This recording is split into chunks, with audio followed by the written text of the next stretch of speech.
I know it's been a while since it dominated the business and economic headlines, but Brexit, it turns out, is still a thing. Britain is out of the European Union officially and finally at the end of December. All that's left to figure out 4+ years after the vote and something like 3 weeks until the deadline are the terms between Britain and its biggest trading partner, which is why Prime Minister Boris Johnson's going to Brussels this week for some last-minute negotiations.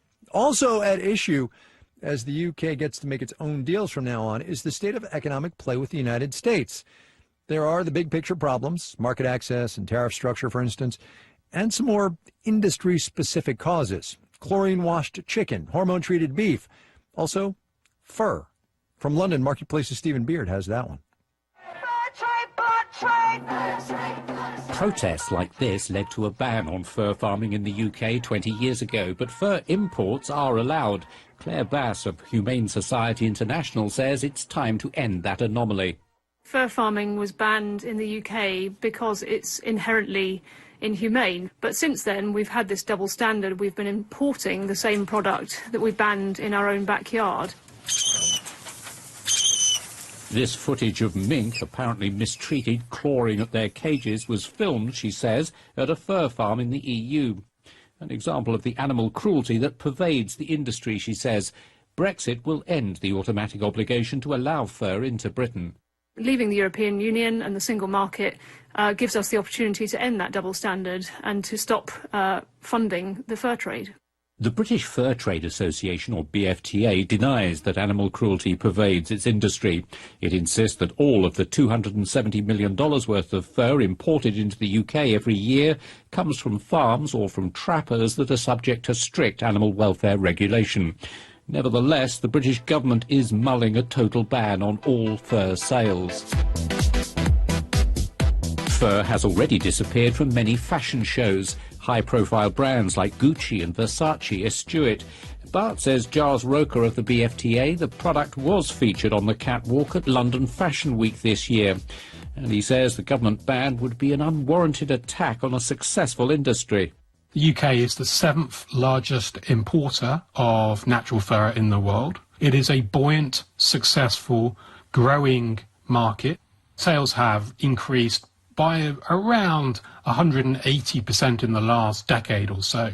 And banning natural fur, he says, would not only hit the fur trade. The US ambassador to the UK has suggested that since a British ban would block fur imports from the US, that could jeopardise any free trade deal with America.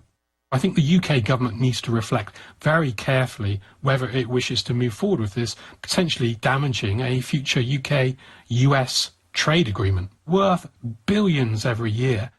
Anti-fur trade campaigners pour scorn on the claim. Mike Moser was once a fur trade champion. He was head of the BFTA, but he quit last year after a change of heart. Because I could no longer defend the unacceptable welfare problems that are systemic to factory fur farms and trapping of wild animals. Moser does not believe that a fur ban in the UK would scupper a free trade deal with America. For one thing, the US exports barely $3 million worth of fur a year to Britain. Such a minuscule amount. I really cannot see that that's going to be a feature in any trade agreement. But the fur trade has its supporters. Victoria Hewson of the free market think tank, the IEA, says a sales ban would be a bad idea, just as the UK launches itself as a global trading nation. I think it really could cause damage to our desire to be seen as a supporter of free trade. She says many potential trade partners, and not just the US, might worry that future sales of goods could be subject to this quite arbitrary ban in the future.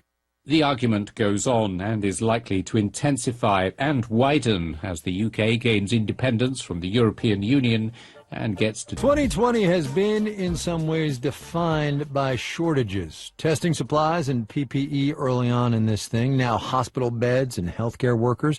Those, obviously, are the serious ones.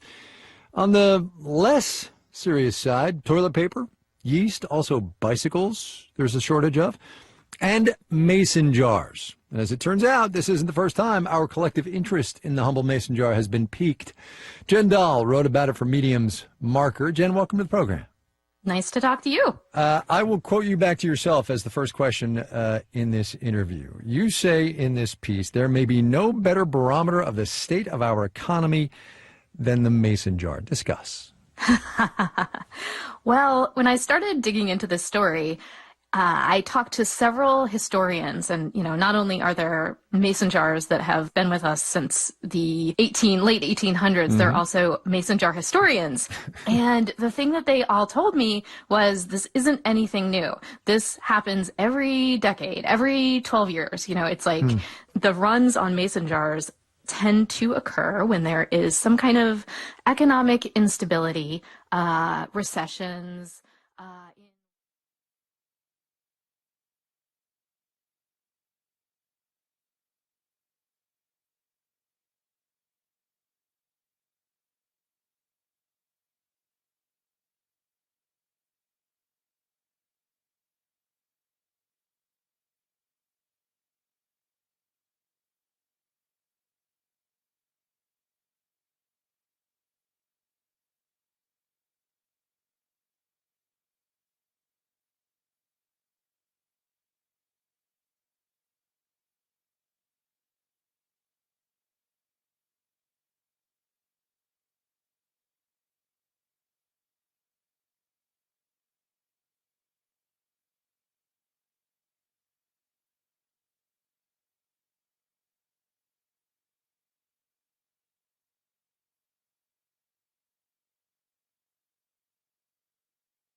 Okay, it looks like we're all here. I'd like to call to order the December 7th, 2020 reorganization meeting of the State College Area School District Board of Directors. If you could all please join me in the Pledge of Allegiance. Okay. I pledge allegiance to the flag of the United States of America and to to the republic for which it stands, one nation, God, God, indivisible, with liberty liberty and justice for all. Okay. At this time, we'll be electing a temporary president to preside over the reorganization meeting. Is there a nomination for temporary president? It's Elias. I'd like to nominate Laurel Sidney. Second. Okay, there was a motion and a second to nominate Laurel. Are there any other nominations? Okay, is there a motion to close nominations? So moved. Elias, second. Okay, that's been moved and seconded. Any discussion? I think she'd be great. Okay, then all those in favor say aye, and those Aye. opposed no. Aye. Aye. Okay. The nominations are closed. Is there any discussion on the motion to elect Laurel Sidney as temporary president?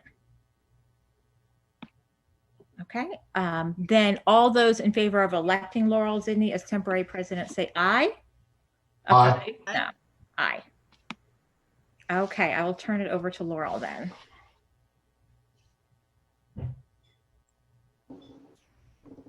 Oh, you're on mute, I think. Sorry. Thanks, Val. Is there a nomination for the office of president? I'd like to nominate Amber Concepcion.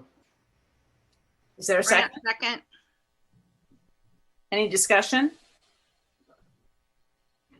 Do you accept the nomination, Amber? I will.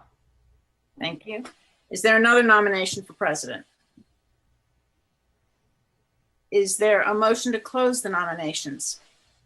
Move to close the nominations, Duffy. And that's been moved and seconded. Any discussion? All those in favor of closing the nominations, please say aye. Aye. Aye. Opposed, nay?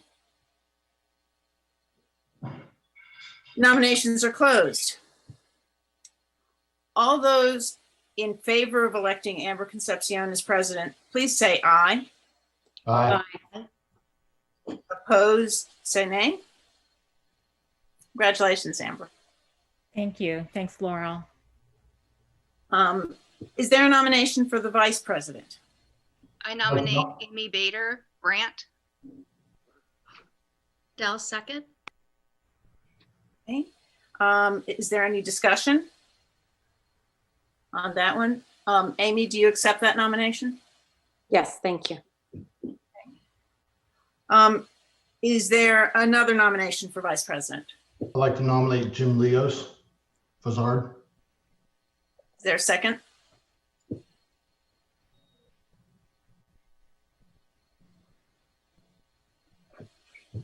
Hearing no second, is there a motion to close nominations? I'd like to nominate David Hutchinson for vice president.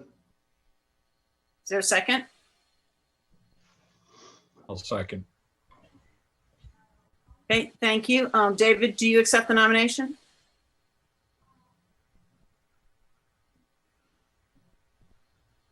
By surprise. Yeah, yes, I'll accept it. Okay. And any discussion? All those in favor of closing the nominations, please say aye. Aye. Aye. Opposed, please say nay. Okay.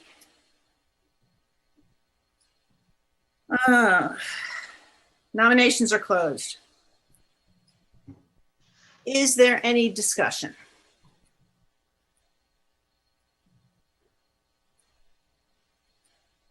Okay. I'll offer a thought. I think Amy's done an admirable job. I know she's worked really hard in the position, and I would support her continuing.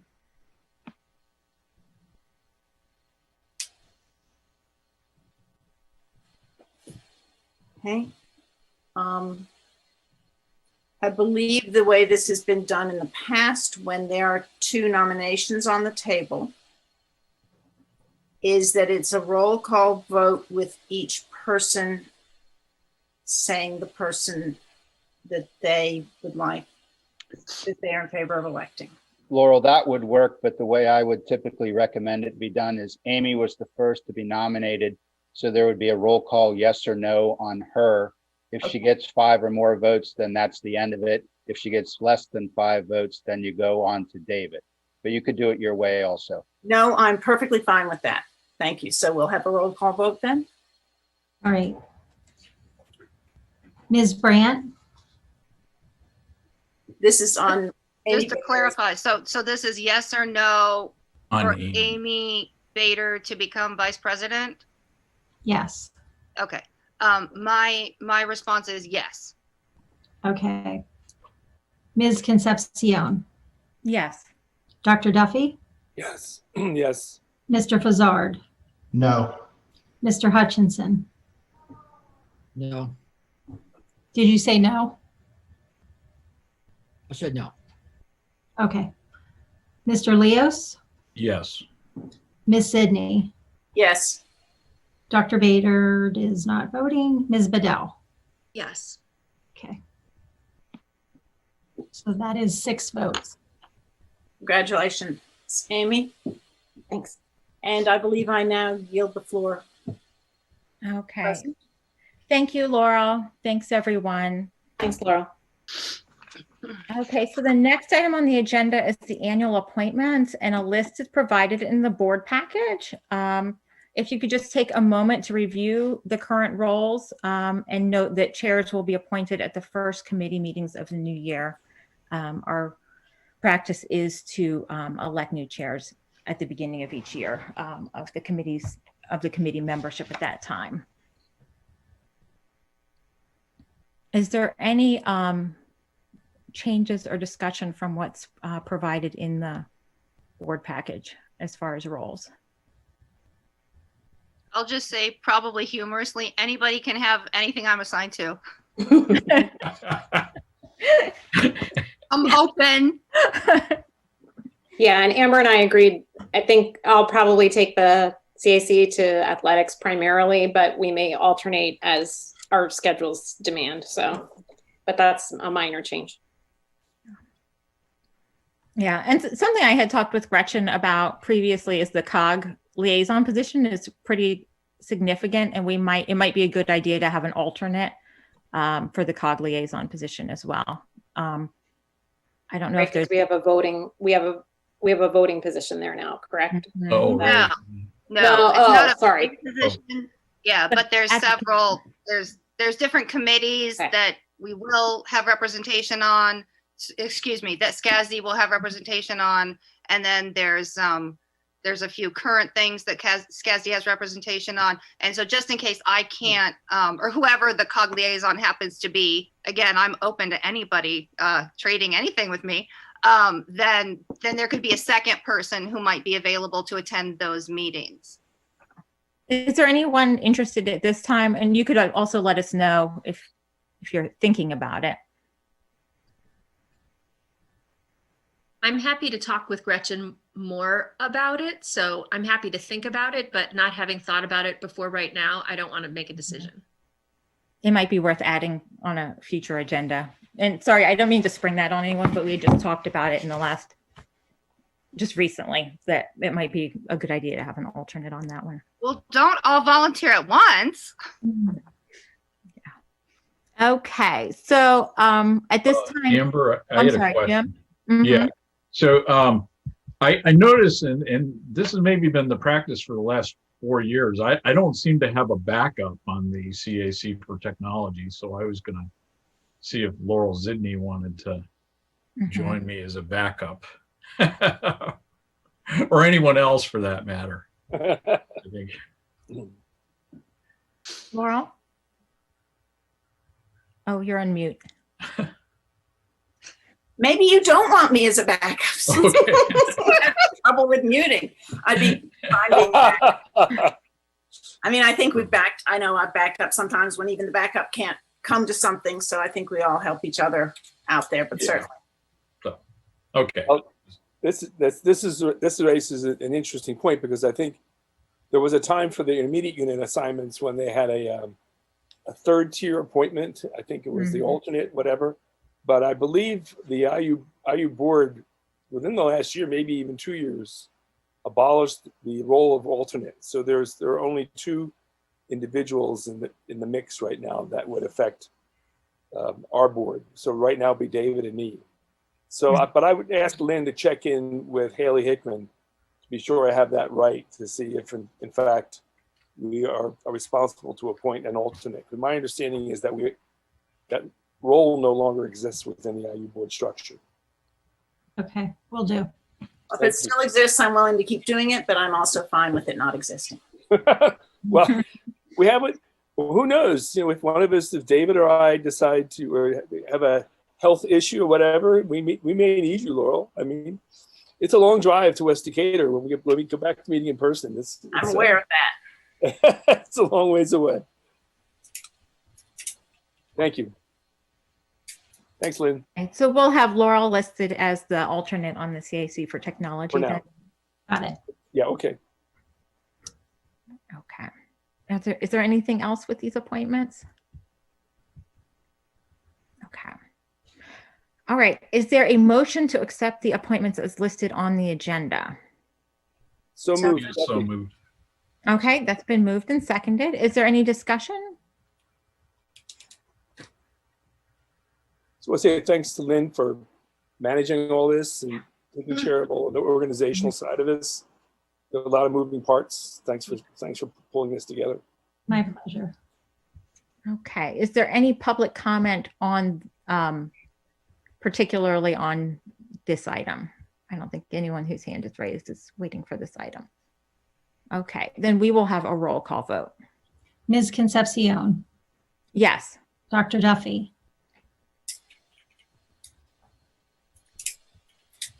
I don't think he heard you. Dr. Duffy. Yes, I've got to turn my video off. Sorry. Okay, that's okay. Mr. Fazzard.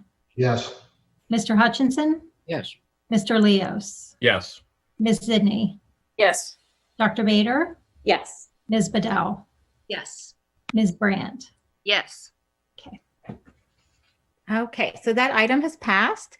The next item is the school board meeting dates for the next calendar year, and that's attached on the agenda. Is there a motion to accept these dates? So moved, Duffy.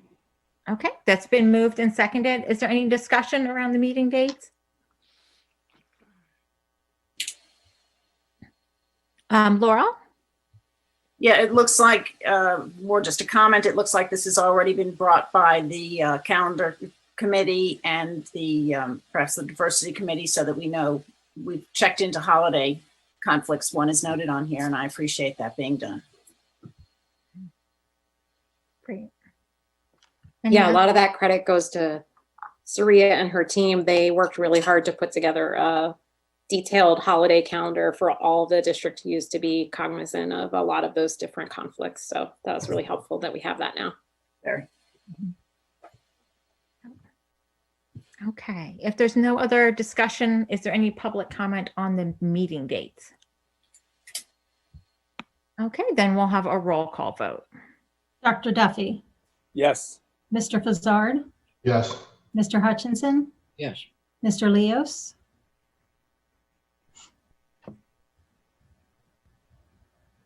Jim. He's trying. Sorry. Yes. I'm trying. My screen got hung up. Yes. Ms. Sidney. Yes. Dr. Bader. Yes. Ms. Bedell. Yes. Ms. Brandt. Yes. Ms. Concepcion. Yes. Okay, so that has passed. And with that, I would like a motion to adjourn the reorganization meeting. So moved. So moved. Okay, that's been moved and seconded. All in favor of adjourning, say aye. Aye. Anyone opposed? Okay, thank you, everyone. And we will go right into the next meeting. So at this time, I would like to call to order the December 7th, 2020 regular board meeting of the State College Area School District Board of Directors. The board held an executive session prior to the reorganization meeting regarding negotiations and personnel. I'd like to welcome everyone this evening who is viewing with us remotely, and board members with an agenda before you. Are there any changes to the agenda? Okay, seeing none, we'll move on. For our audience this evening, public comment is provided at the end of the meeting, as well as prior to any action items or votes by the board on any items. And at this time, Dr. O'Donnell will be reviewing some of the housekeeping items related to our virtual format. Thank you. As a result of COVID-19, this will be a virtual meeting via Zoom webinar. Nick Zepp will serve as host of tonight's virtual meeting. The IT help desk is available during the meeting. If the community members encounter technical difficulties, you may email itsupport@scasd.org or call us at 814-231-7743. A few notes for participants: when board or community members want to make a comment or ask a question, please use the raise hand feature in the Zoom program accessed under the participants tab. Aside from the public comment section, which occurs at the end of our agenda, community members may comment on any individual voting items prior to a board vote. Hosts will lower hands and mute or unmute speakers as necessary to assist with the flow of the meeting. As a result of the pandemic, all board members are participating remotely this evening. The digital format allows us to respect the need to limit the size of indoor gatherings, but still keep public participation available to as many people as possible. Policy 9 provides that where discretion is directly and/or by implication granted to the board may depart from policy. Given the extraordinary times and circumstances that we find ourselves in, the board is choosing to exercise its discretion and depart from Policy 3's requirement of at least 4 board members being physically present. The board will return to strict adherence with Policy 3 when conditions allow. Thank you. Okay, thank you, Dr. O'Donnell. At this time, I would like to call on the board secretary for a roll call. Dr. Bader. Here. Ms. Bedell. Here. Ms. Brandt. Here. Ms. Concepcion. Here. Dr. Duffy. Here. Mr. Fazzard. Here. Mr. Hutchinson. Here. Mr. Leos. Here. Ms. Sidney. Here. Okay, that's all of us here. And then at this time, we have time for communications. And I'd like to call on Dr. O'Donnell to provide the superintendent's update. You bet. I have one communications item, then I'll get into the district update regarding the pandemic. I'd like to congratulate the Park Forest Middle School 7th and 8th grade Quiz Bowl team for winning the fall 2020 3-2-1 competition. Team coached by Lori Brown and Tom Calander. Park Forest placed first out of 40 teams nationwide in this tough trivia challenge. So way to go, Park Forest. Shifting on to the update that I attached to the agenda this evening. Similarly to what we shared in late November with you, mid-November. I wanted to share 3 or 4 items with you to start, and I outlined that in the memo. Obviously, we're in our second week currently of our remote learning, which began on November 30th, and we'll make a decision regarding next week, later this week. And I jotted a few things in there that we're reflecting on.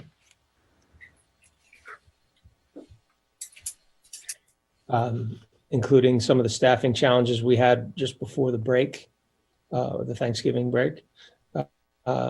Looking at employees, students, we need to keep cooperation from our employees and our students regarding reporting through the forms that we've shared with our families and with our employees. That helps us to understand not only from the employee side of things of any COVID-19 cases, but also close contacts and how that impacts our staffing of our buildings and operations. Obviously, the hospital we're in communications on almost daily basis with the hospital and what their status is. Any order from Governor Wolf or the Department of Health, if anybody watched today's news briefing from the state, they're obviously communicating their request for strict adherence to the mitigation efforts at the statewide level. And then also, although we're proud that we have no known transmissions during the in-person school day, if we're able to be back in buildings, we need to really adhere to our mitigation efforts. We will keep, as we learn more about vaccines over the next month and a half, and whether there's an opportunity within our school community for that, we will educate our employees regarding any opportunity there. Today we began, I'm going to shift onto the support centers, operating our instructional support centers for special education students. It did include some of our K-6 children of those employees, but then also last week we had frontline students from frontline medical personnel and emergency responders in one of our buildings. And we also began last week testing for the 2-week post-Thanksgiving window, testing employees and students. We're working through some of the student testing this week, and we've completed 440 employee tests last week, and we did have 7 employees out of those 440 tests test positive. And that really was just an effort to do a little bit more to ensure what's happening in our buildings is safe. We hadn't had an opportunity to obtain tests in the past. That's why we hadn't done any testing other than our random testing in the past. Following the testing, we did close Spring Creek Elementary School due to several of those tests, positive tests, including Spring Creek Elementary. We closed the building for 1 week.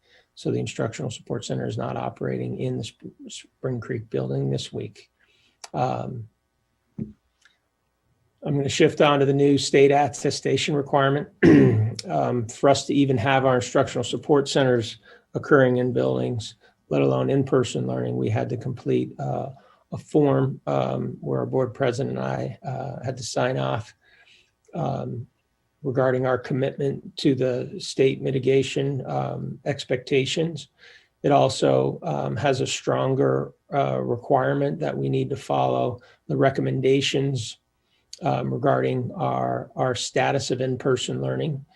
And it actually is similar to the grid that we saw in the summer, but it has been adjusted to have lower caps, so to speak, on whether you would be in person. So the attestation form had to be submitted by the end of the day on November 30th. Otherwise, we wouldn't be able to have any in-person learning happening in the district at all. So that is a key update that we've attached. And then finally, both the CDC and our Department of Health, the Department of Health on Friday shared its quarantine guidance, and it does jibe with the CDC's updated 10-day quarantine period. We spoke with our safety team last week about that, and everybody supported the 10-day quarantine. However, there was mixed discussion regarding the second part to what the state and CDC put forward, and that was regarding the 7-day quarantine period if somebody was a close contact and then had a negative test result. I'm sure we'll revisit that, but right now we're not planning to go in that direction. So those are some key updates here that we wanted to share with you this evening, and I'll open it up for any questions. I see Jean is with us as well. Questions?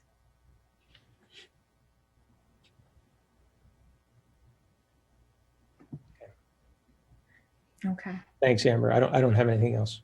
Okay, thanks. Board members, do any board members have communication items other than we have legislative and COG updates next? Any other board communications items? Okay. Then David and Lori, do you have a legislative update? I thought I would just share some specifics about the budget that was signed at the end of November by the governor that relate to education. So just for education, the budget largely maintains flat funding for school districts. The $63.1 million increase in the basic education funding appropriation is to cover prior year's shortfalls and projected growth in school employee Social Security payments. The new budget does include $200 million that was owed to school districts in October for property tax reductions. And then the last bit that I'll share is that the budget also fully funds early intervention programs for the remainder of 2020-2021 at $325 million, which is a 3.5% increase from the prior school year. So I just thought I'd share that. Lori, that's good news about early intervention in particular. Thank you. Yeah. Okay, Gretchen, do you have an update from COG? Yes, I do. I have 3 items that I wanted to update you on. And the first is there was a report at the last Council of Governments meeting about helping Happy Valley economic development, tourism update, and the Helping Happy Valley initiative is a program to assist the business community in Center County through marketing partnerships and financial assistance. And the effort is a collaboration of the business community through the Chamber of Business and Industry of Center County, CBICC Downtown State College Improvement District, and the Happy Valley Adventure Bureau and Center County local governments. And it's really in response to what's been happening locally, economically as a result of COVID-19. And I just wanted to give you a few of the statistics that were presented at the meeting so that people have an idea of what's happening locally with our local economy. And travel spending is down 42%. $463 billion have been lost. $59.5 billion in local tax revenue has been lost due to COVID-19, with especially tourism not really happening. And so much of the local economy is based off of tourism through Penn State football. 59% of local hotel owners are reporting that they're in danger of closing. 17% of hospitality workers are unemployed. The hotel occupancy rate, for example, in September was locally at 34%. Statewide, it was at 44%. Nationwide, it was at 48%. And so you see the effect of not having Penn State football and what the hotel occupancy rate, how much it's dependent upon that locally. And so this is the response from the COG, is this Happy Valley initiative. So that's one thing that they reported on. And then I also wanted to communicate the second thing is, and I think I've already mentioned this, but it was voted on at the last COG meeting, the establishment of the Climate Action and Sustainability Committee. So that's now a permanent committee within COG. And it has been recommended that SCASD and Penn State have representation on that committee, which is going to be established sometime in the first quarter of 2021. And so that's another example when Ms. Concepcion was talking about maybe having a second person available for COG meetings. That's just one additional meeting that now will be required from us for representation. And then the third thing I wanted to report on is actually a suggestion I have for the SCASD Communications Committee. And that recommendation is that the COG report be on the Communications Committee agenda when that committee meets. And that's because now SCASD gives a report at every COG meeting to update the center region on what's happening within SCASD. And I have communicated to all of you a few times if anybody would like to communicate anything to the COG, just to let me know, and I will do that. I have not had any responses from anyone, not from administration or other board members. So I thought perhaps within the communications committee, that might be the right venue for the board members who are on that committee to discuss what might want to be reported from SCASD out into the center region. And of course, if you're not on that committee, you can reach out to currently Jim Leos is the chair of that committee for anything you'd like to communicate, or you can just communicate with me directly. But that was an idea that I had if they would like to talk about that at their next meeting. Thanks, Amber. Thank you, Gretchen. Okay. Moving on then to routine. I'm sorry. Sorry, Amber. Well, I just real briefly, one other thing we probably should have mentioned is the legislature voted to delay the implementation of the statewide graduation requirements until 22-23.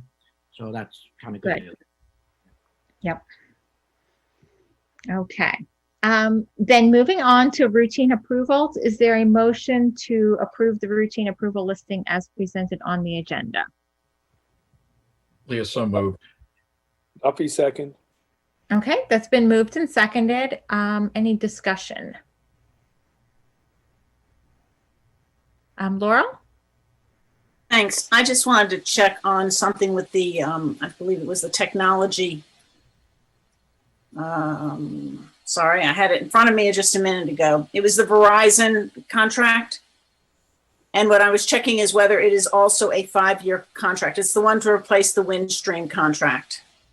Item E. Yes, thank you. Yeah, because it says that it's to replace the one from the beginning of the year, but it also mentioned a previous 5-year contract. So I was just checking how many years this contract is for. For the Verizon analog lines, Laurel, it's a 2-year contract. 2-year, okay. And we'll still do the annual, but it'll be routine, I gather. Yep. And then the Xtel is a free. Okay, thank you very much. And I appreciate the added information about how we got to this point too. No problem. All right. Any other questions or discussion on routine approvals? Is there any public comment on the routine approvals? Okay, then we will have a roll call vote.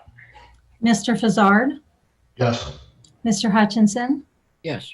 Mr. Leos? Yes. Ms. Sidney? Yes. Dr. Bader? Yes. Ms. Bedell? Yes. Ms. Brandt? Yes. Ms. Concepcion? Yes. Dr. Duffy? Yes. Okay, that item has passed. Moving to action items, item A is a motion to approve the bid award to Y&S Technologies for the 2020-2021 Chromebooks as shown in attachment 5A. Leah, so moved. Bader, second. Or yeah, second. So that's been moved and seconded. Any discussion on this item? Laurel? Actually, I just forgotten to lower my hand, but I did have just a quick question, which is this mentions a 3-year accidental damage coverage, and I wondered how that ties into the insurance that or coverage that parents purchase through the district, or is this in addition to or in lieu of? It would be in addition to. We purchase that every year for, I want to say, the last 3. What that does is it's an amount that we pay over top of the Chromebooks that lowers the cost if we have to repair it. So rather than the full price, we're able to repair it at a lower cost. So it helps offset the damages that the device might incur. Okay, great. Thank you. Yeah. Yeah, I just had a question maybe for Justin or Randy about, so CDWG has a pretty good supply chain. And this represents something like a $21,000 overall savings, which is great. We're pretty confident that they'll be able to deliver the YNS. Yeah, so Kevin and I did work through that. They supply several school districts across the country, especially in the New York area. So we're pretty confident they'll be able to supply it. The reality of the current situation is CDW also does not currently have stock of the equipment. So for us, it's a matter of getting on the wait list to make sure we get it prior to the start of the next school year. So the vendor is not necessarily relevant in this particular case. Thanks. Yep. Okay. Any other questions? Okay. Is there any public comment on this item? Okay. Then we'll have a roll call vote. Mr. Hutchinson, Yes. Mr. Leos, Yes. Ms. Sidney, Yes. Dr. Bader, Yes. Ms. Bedell, Yes. Ms. Brandt, Yes. Ms. Concepcion, Yes. Dr. Duffy, Yes. Mr. Fazzard. Yes. Okay. So that item has passed. Item B is a motion to approve Memorial Field change orders as shown in attachment 5B. Duffy, so moved. Dell second. It's been moved and seconded. Any questions or discussion on these change orders? Okay, any public comment? Okay, we will have a roll call vote then. Mr. Leos, Yes. Ms. Sidney, Yes. Dr. Bader, Yes. Ms. Bedell, Yes. Ms. Brandt, Yes. Ms. Concepcion, Yes. Dr. Duffy, Yes. Mr. Fazzard, Yes. Mr. Hutchinson. Yes. Okay, that item has passed. Item C is a motion to approve the winter and spring 2021 athletics plan, and this is shown in attachment 5C. Duffy, so moved. Leah's second. Okay, that's been moved and seconded. Questions or discussion on this item? I see we have the athletics department leadership here with us this evening. Yeah, Amber, I know we've had some discussion around this. You can see some of the refinements that we included. Obviously, we made some remarks in the memo regarding our concerns if things don't improve.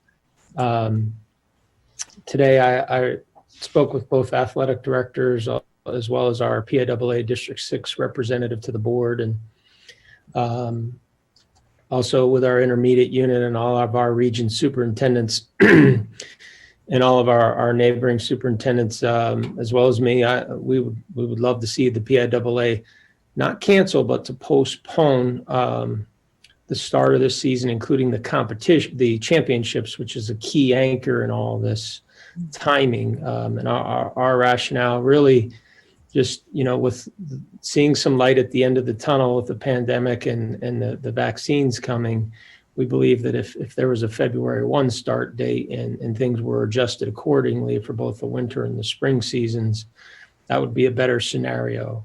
Right now, my thinking with what our team is involved with all our nurses is every case that we've had in the district, we've done every bit of contact tracing with our employees. The Department of Health has done nothing to help us with any of this. And they state that they're committed to do that. The problem is they don't have the ability. And if we're going to take that step to go and compete in other communities, that's a concern that we have, that we're going to need to do contact tracing to a higher degree beyond what we're scrambling to do when we are in person.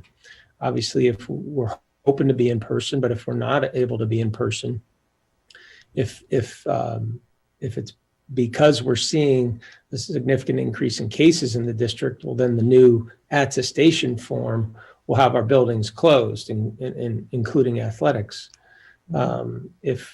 Since those numbers are lower, we're concerned we don't want to put in-person learning at risk. If there is a staffing quarantine issue that we're seeing and we're still able to be in person, that would be one area that I think if we had different information that, we're not aware of right now, I think we'd want to have the flexibility to allow teams to compete. But so we have some flexibility that we've built in here, but I just wanted to share what we asked, in particular, of the PIAA today. They meet this Wednesday. We just think, what happened in the fall, our student athletes were put at a disadvantage because we started later than some other schools. And we just don't want to see that happen again. I do think a lot of our Mid-Penn counterparts are interested in starting in January. And I appreciate Chris and Lauren for all the legwork they've put into this. But I do think if they could postpone further for all PIAA championships included, that would really help our winter teams to be on equal playing ground, so to speak, but also let us get a little further through toward the light at the end of the tunnel, as I said earlier. So right now, we don't have all that information, but we believe that if you approve this plan right now, we'd continue with the workouts that our kids are doing locally with their coaches, with in a masked manner. Although it's not a fan favorite in all corners, it's we appreciate everybody adhering to the mitigation efforts and the ADs for working with the coaches to put it in place, and allows our kids to be active. This doesn't necessarily mean we're going to begin competitions if things don't change. So hopefully I hit some high points of the gist of what we had shared in the memo. I'll turn it over to Will and Chris and Lauren. And I know Gene Knaus is with us to see if there's anything else they want to add at this time before fielding questions from the board members. Yeah, Bob, I'd just like to add, based off of the last meeting and some feedback we received from the board, we did add a statement to our plan, and I'll just read it here very quickly. In consultation with the health and safety team, the SCASD administration will make ongoing decisions related to updates to the winter and spring athletics plan. Any changes will be shared with the board of directors and the athletic community. So in short, we were just instructed by the board to put some discretion in administratively with our health and safety team, so we can adjust this plan, and then any adjustments we would make, we obviously would communicate with the board and with the athletic community. Also, there were some discussions around two events in particular that needed to occur before that January 1st competition date that's in our plan. So we did put language into, we put an exemption in to allow the varsity wrestling team to participate in a dual tournament on December 19th. With the caveat, though, if they do participate in that they would need to go to remote status for the remainder of the calendar year. So we would not have them participate in that event on the 19th and then come back into school for those 3 days. And also, there was supposed to be a competition cheerleading event, a championship tournament on December 19th. However, that event was rescheduled by District 6, so that does not happen until January 9th. So I just wanted to make mention to those two items that were discussed at the last board meeting. And then other than that, everything else seems to be intact. I will add one more thing. I don't want to steal the athletic director's thunder, but there is an informal survey going around by the athletic directors, and I think it's important to just note some of the preliminary responses, and a lot of it has to do with the mask wearing. And we've about 98 athletic directors have applied already, and 80% of those athletic directors that replied are requiring masks for all competitions. So our competition plan right now allows our students, when they're participating, not to wear masks, but that may change. We may have to apply some administrative discretion there because like I said, 80% of our schools so far that we've surveyed are requiring masks for competition. So just 11%, only 11% of those surveyed said they would compete against a team not wearing masks. So if we would take the approach that we're not going to wear masks, only 11% of those schools we'd be able to participate against. They would not engage in competition with our students not wearing masks. 72% are permitting home spectators, but only 17% of the athletic directors surveyed are allowing visitors to attend their athletic events. So that's just some information, some anecdotal stuff, but I think it's pretty powerful. And I'm glad that we have language in the plan that allows us to adapt if needed, because we may need to do that. Thank you, Will.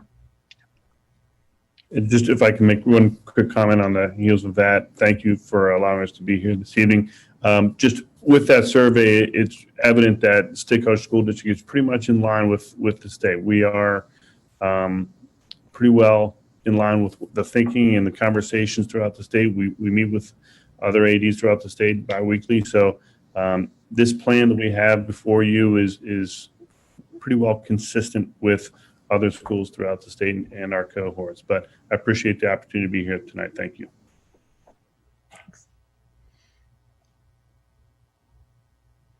Dr. O'Donnell, should I open up for board member questions then? That'd be great. Thanks. All right. Any questions?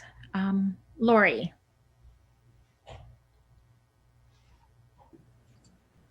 I know. Okay, sorry. Dr. O'Donnell, at the end of your comments, you said something about if things don't change, we might not be participating in competitions. Maybe I don't know what. Yeah. Could you clarify? So obviously, if the situation continues, where we're seeing cases in the district, well, number one, we could end up having schools closed because the bar is lower with the attestation requirements, but also, if we're seeing them in the communities that we compete against, we may just opt to not allow certain teams to compete. When we had an away football game where we were concerned with the potential of close contacts, and we postponed that game. So, I think, if we move forward with competition in January, we expect it to be a better scenario with case totals in our school community. If we're going to get on buses and go to other communities, I know the Harrisburg region is having its own set of challenges right now as well. So I was in communication with some superintendents down in that region today and talking with them about some of the challenges. And again, that's why several of us in this region, most of the superintendents in our region want to see this thing be postponed so that athletics doesn't become the main thing. If we end up having the contact trace because of a close contact at a competition, that's not a quick process. And, we want our nurses focusing on, our efforts to have in-person learning. And no offense to the athletic competition. We just think we're dealing with 2 seasons the rest of the year, and we think there's a viable opportunity for the PIAA to help all of us across the state with this situation. So that's where I was going with this. I do think the point to what Will had shared, we don't think we have all the information right now to make decisions. But again, if the virus in the state continues to get worse, is really my bigger intention there, then, we want to have the ability to pull back on competitions and travel. Mm-hmm. Great. That's really helpful. That helps. Thanks. That's definitely helpful. For me, as I said the last time we looked at this, that I'm really reluctant about all of this. And since that time, our medical community has been even more overwhelmed. Our hospital is overwhelmed. And, we keep hearing that the worst is still coming. Fauci said we're not even going to necessarily see the full effects of Thanksgiving until Christmas, and then we'll be in sort of a compounding place because people will continue to travel. And I was talking with somebody today before a Zoom meeting, and I didn't really know him, so I asked him if he lived in State College, and he said, yeah, his wife, he just said this, his wife works in the ER, and I said, oh, well, please tell her thank you.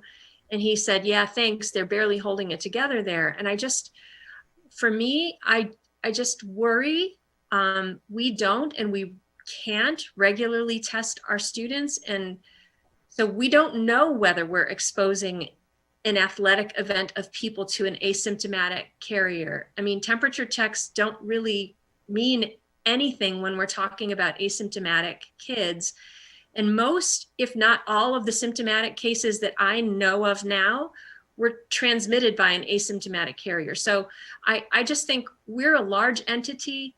We're talking about bringing together hundreds of kids in a systematic way. And I worry that at this juncture, that if we're not making conscious choices to potentially contribute, not to potentially contribute to rising case numbers, we're maybe not being responsible citizens and leaders in the community. So, you know, I think allowing events where there is close contact indoors is so risky, particularly as we head into this worsening situation. So, you know, I'm open to be convinced that my feelings are invalid somehow about my reluctance here. But that's kind of where I am. I feel that we're in a pretty dire situation, and I don't know that okaying athletics for January 1st is a good idea. I see where you're coming from, Lori. You know, we've had a lot of kids every day working out the past few weeks in buildings. You know, that's not where we've been fielding cases. You know, they've been masked. I realize not all of them have been 6 feet apart. In sports where there's more interactions within 6 feet, there's less students who have those interactions. That's not perfect by any means. But fortunately, you know, the sports where we have more within 6 feet are sports where we have smaller participation in the fall. We have a lot less student athletes in those scenarios than what we did in the fall. Obviously, the fall was outside. I hear you. I really do. Scott? Yeah, I guess 2 items on the plan. I just want to make sure I'm following things. So we had an interim plan before that allowed practices with no competitions, and we called it the interim plan. Here we have what I'm assuming to be the final plan, but yet we're still calling it an interim winters and spring safety plan. So I just want to make sure, I don't know whether that's just a typo kind of thing where the interim piece wasn't taken off of the plan in the presentation and that this is final, or whether this is an extension of the interim plan and we're still not to a kind of a final plan yet. So that's my first question. Yeah, Scott, I believe I can answer that. We had a lot of discussion about whether we keep the interim plan as a separate plan or do we embed it into our competition plan. And our final decision was to just embed it at the beginning of our competition plan, because if we have to go to full remote status, our contact sports will have to revert back to the interim plan. So we wanted to have the document in one area. So they're 2 separate plans, but they're within one document now. But we wanted the interim plan to be at the front of the document, just as a reference in case we would have to move to that. So a suggestion might be to just put that kind of specific comment somewhere in the overview or the forward to the plan, something like that. Maybe I'm the only one that saw it differently, and if that's the case, that's fine. But that, for me, that's good information to hear that is, you know, that we're rolling them, you know, one into another. So I get it. I would suggest just adding, you know, that element in there. The other thing, the question I had, and it really relates, I've raised this, you know, question before relative to ice hockey and the ice hockey club.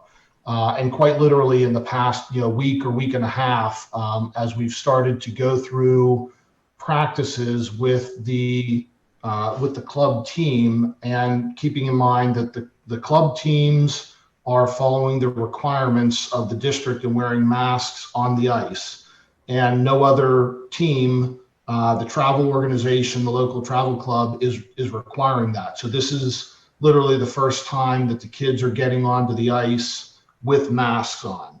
And I personally have had multiple comments about concerns that coaches and players have relative to hockey players wearing masks on the ice and how it restricts their peripheral vision, specifically downward. So hockey's a game where the puck is in your feet all the time, and you need that peripheral vision in order to see the puck. So what kids are starting to do is they're starting to lower their head and they're looking down, and that really raises a risk for those kids of, severe body contact, checking, etc. One of the first things you're taught in hockey is keep your head up. So, the mask requirement in hockey, I think truly puts our kids in a position where they may be in higher danger because they are wearing masks. And I think that the PIAA, the PDE in their safety plan or requirements, or actually, it was the health order, the mask mandate specifically had, I think it was in section 3, where if you were in a position where a mask would be dangerous, that, it was something that you didn't have to do. So I would just like to see, whether this is a board decision or, as Will said, whether this is an administrative consideration that can be changed in the plan based on the language that's added. I'd really like to see somebody consider that, because, again, we're trading one risk for another relative to the hockey players being on the ice. And I mean, I'm immersed in the sport, and it didn't even occur to me that would be a consideration until it was brought up by people who are actually participating on the ice with their masks. So that would be the only other item that I would bring up, again, whether it's for consideration right now in this approval or in consideration for the administration going forward. Thanks. Yeah, Mr. Fassard, I can address that. In the plan, it does talk about protocols for physical distancing of student athletes and staff. And in that, there's language that says cloth face coverings will be required while idle and within 6 feet radius of another person. So there is some language in there that when they're involved in rigorous activity, that masks could be removed for that reason, as you mentioned. If it is deemed to be unsafe to have the masks on at that time, there's some levity for that to occur.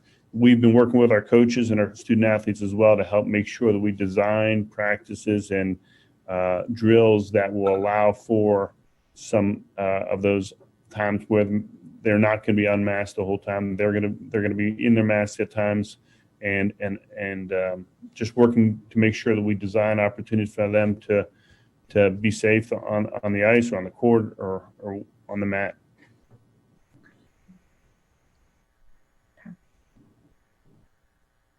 Scott, was there anything else from your perspective? No, the only thing, and there's completely no right answer in what I'm going to bring up, and that goes to the concern with with hockey or any helmeted sport, especially one that has a face mask, is hockey is not something that you just take your mask off and put it on with any ease, or that you get a drink with any ease. You have gloves on, you have a helmet, you have straps, you have a face mask. All of these things need to come off, and you're taking your hands out of your gloves. So yeah, there's no perfect answer. I mean, you're asking the kids to put masks on at certain times of the practice, but in doing that, you're actually asking them to touch areas all around their face with hands that have been in gloves and been in. It's just there's no perfect answer. There's no good answer. So I mean, I think as long as we have flexibility, and as long as we have a realistic outlook to what we're trying to accomplish with this, maybe that's what's needed, and just a real good communication with that community as to what is permitted, not permitted, expected, whatever it might be helpful. But again, it's a unique situation in ice hockey, more so than others, because other helmeted sports are outdoors. Yeah, I mean, Scott, I can see that perspective, having a kid who's been injured multiple times in ice hockey, that like kids are moving at a pretty high speed, and any kind of slip can cause broken bones. So, but on the other hand, I've also read a lot of articles about ice hockey and the ventilation systems and how concerning it is in regard to COVID transmission. I think it's a really tough one. Gretchen? Yeah, thanks. I had a question about Mr. Weekland said that 11% of the teams that SCASD would, districts that SCASD would compete against would not be willing to compete with SCASD if masks are not required, which for competition, which currently they are not in SCASD's safety plan. And so I'm wondering, what does that mean? What are you telling us? Are you telling us that in the future masks will be required for competition, or is that not what's happening? Yeah, Gretchen, I'm the one that mentioned that, so I'll elaborate a little bit more. The Lancaster Lebanon League came up with a policy and said all teams have to wear masks for competitions. We're hopeful that the Mid-Penn comes up with something, but right now the Mid-Penn has not. So this informal survey that our athletic department has done, and 90 athletic directors have replied, 80% of those athletic directors said their schools are requiring masks. So if we would be competing against a school that is requiring masks, then our kids would have to be wearing masks, or else that school would not engage in a competition with us. So personally, I would like to see the league, or even better yet, as Bob indicated earlier, I'd like to see the PIAA provide some direction. But if not the PIAA, at least the league, because otherwise different schools will be operating differently. So just to clarify, does that mean that if SCASD is competing against a district that does not require masks, then SCASD would not wear masks, but if SCASD is competing against a district that does require masks, SCASD would wear masks? Yeah, as our plan currently is, that would be correct. We would not wear masks during competition while we're engaged in competition, but that may change. We may end up amending our plan because some of this masking language has come about pretty recently. So if we determine as an administration, based off the information that we're receiving, that our students should be wearing masks for competition, then we'll put that into place. But it's not in the current plan. Yeah. Okay, yeah, that's helpful for clarification. Right. And I guess I just want to, in general, ditto what Lori Bedell said, in that, you know, I know that the local hospital capacity is really getting worrisome. And again, being indoors with no masks is something that is not recommended right now until we do have enough people vaccinated. And I know that there was just recently a study out of Korea in a restaurant from June that one person was infected by a COVID positive person within 5 minutes. And so it's very worrisome to think about indoor competition with no masks, and primarily because the number one goal, I think, of most of us is to get kids in school, especially, I mean, K through 12, but it's really hard on families with very young children. And so but it's hard on everyone. And so if this could potentially be adding to positive cases due to more exposure indoors, and, you know, potentially, you know, what I just heard is indoors without masks for competition, then that to me seems like the opposite of trying to help us get kids back in school. And since our primary job here is to educate kids, that makes me really have to think a lot about this decision. But I really appreciate all of the time and effort, and I agree with Mr. Fazzard that there's really no answers. I'm in full agreement with that. But anyway, thank you all for all of your time and energy. I really appreciate it. Okay. Thanks, Gretchen. Dan? Hi, Amber. Thank you. Will, just a couple of clarifying questions to be sure I'm on the right page with this. In terms of the informal survey, these were athletic directors in other school districts in general, or are these districts with whom we would compete within our various sports schedules? I can address that. This survey went out to about 113 different schools throughout the state, all sizes, all corners of the state. As mentioned, Lauren and I meet every other Friday with Pennsylvania athletic directors throughout the state with a group of them, and to share ideas and thinking and collaborate. And that's part of that group, as well as our Mid-Penn Conference, District 3, District 6. We did a mass sharing of this. And with that, we've had, as I said, 113 schools that have populated the survey. And maybe not every category, as I said, 98% talked about mask wearing, and there's some that are still to be determined. It's widespread within our conference, within our district, but throughout the state. I just wanted to have a sense of were they the school districts with whom we would be scheduled to compete if we were competing, or if it's a much bigger number. But it sounds like it's a larger population of school districts that you're talking about, which gives us a better sense for how commonly held these beliefs are, or these standards are, it sounds like. Correct. The other thing I need to ask is, under our present situation being remote, under the plan under consideration this evening, the wrestling team is the example, I guess. The wrestling team, because of the exception that's built in, they would still be competing in person, even though if by whatever it is, December 19th, if we're still in remote, technically they would be required to compete under the interim standards, right? In other words, just drills among themselves. They wouldn't be competing against other school districts. So that exception would provide for them to compete against these other wrestling programs and other athletes from other districts.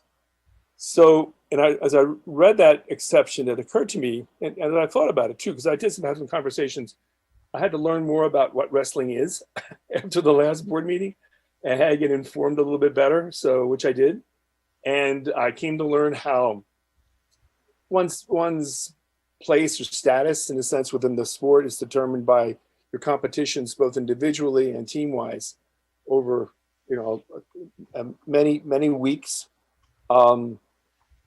So that's I guess a reality to all this. But in terms of this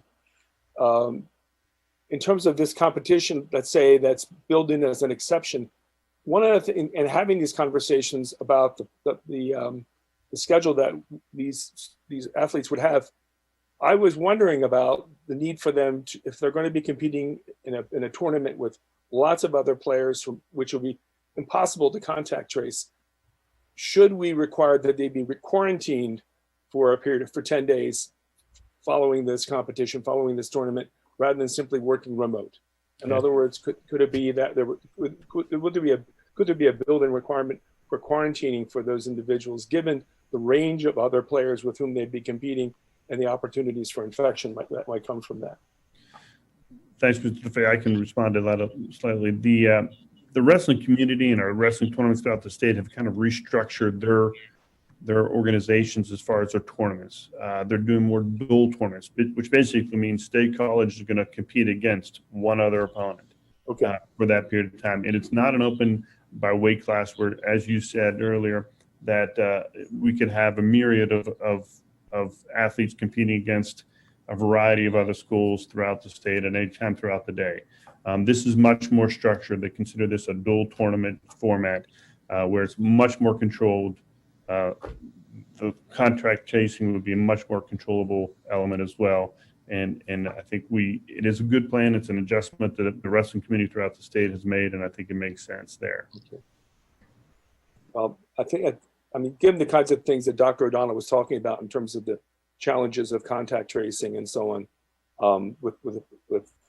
when you're combining groups of kids over and over again from different settings, that really can make it really, really challenging in terms of tracking down an infection. So to the extent this is going to be time limited, and to the extent that there would be no contact by these students with other students within the school district until after, assuming we're back in session, until after the new year, then that makes it give the appearance of it being a manageable problem. Thank you. Thanks, Dan. Cheetah Ray, I saw your hand up, and then I missed you, I think. No, it's fine. I was just gonna say, like, it's not really a question. It's just like a comment to the board. Coming from, like, I was a student athlete, I chose to forego my season this year. I know a lot of students, especially my friends who are athletes, are taking the precautions necessary, especially the ins and outs that they're telling me that's going on behind the scenes to make sure that the safety and well-being, not only just like non-contact sports, but contacts as well, is like done right and done well. Is they're going through an immense amount of stuff to do. And I know there is we have a priority to not only for the hospital, but we have a priority to the community to make sure everyone's safe. I also feel as though there's like an opportunity for us to like oversee like contact going out, because once you are able to see this, you're able to shut it down immediately, almost limiting the spread. At least that's my perspective coming from it. So, because other athletes and athletic departments could choose, even though we don't use this interim plan, we could still convene outside of your sport and participate without like the school approval. So I feel as though with this like approval, at least for before January, this allows students to be able to practice and be watched over as well. Thanks, Cheetah Ray.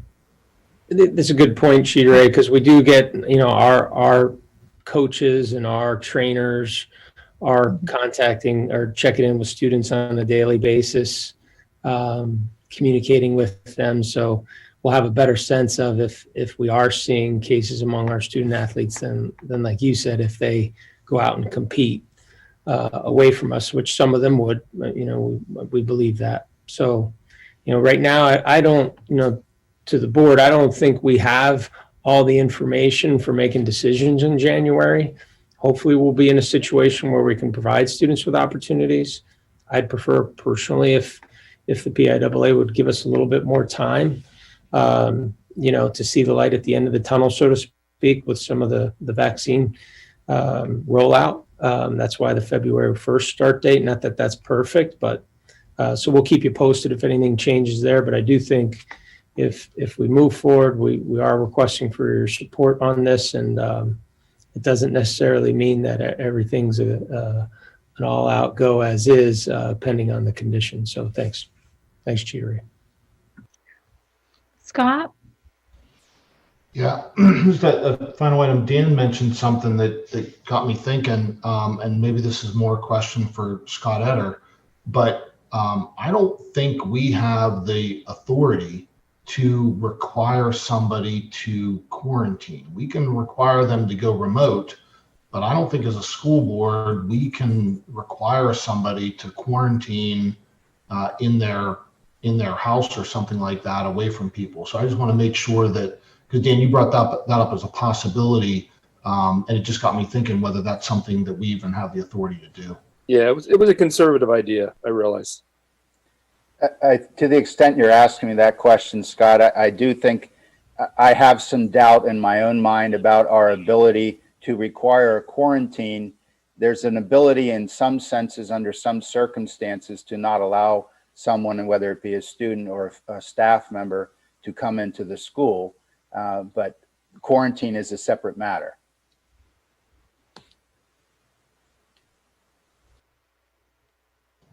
Thanks. Laurel?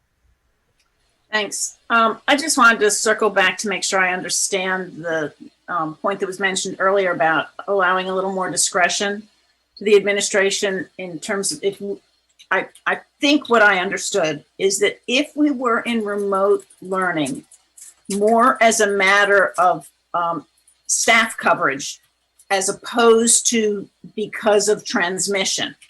That was the situation in which you were saying that you hope there could be more that you hope there would be more flexibility for administration to view those two different reasons for being remote differently. Did I understand that correctly? Yes, I mean, obviously, if we're running into staffing challenges, it's because of the virus. But what are we seeing directly in the district? Are we seeing a lot of cases among students, student athletes, and employees? And I think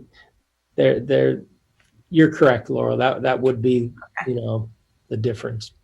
Yeah, no, I see the logic behind that, and I appreciate it. And I guess I'd just say that I share the concerns that quite a number of people have raised about what type of message we send as leaders in community, which we absolutely are, in terms of if we do allow this, competition and even practice.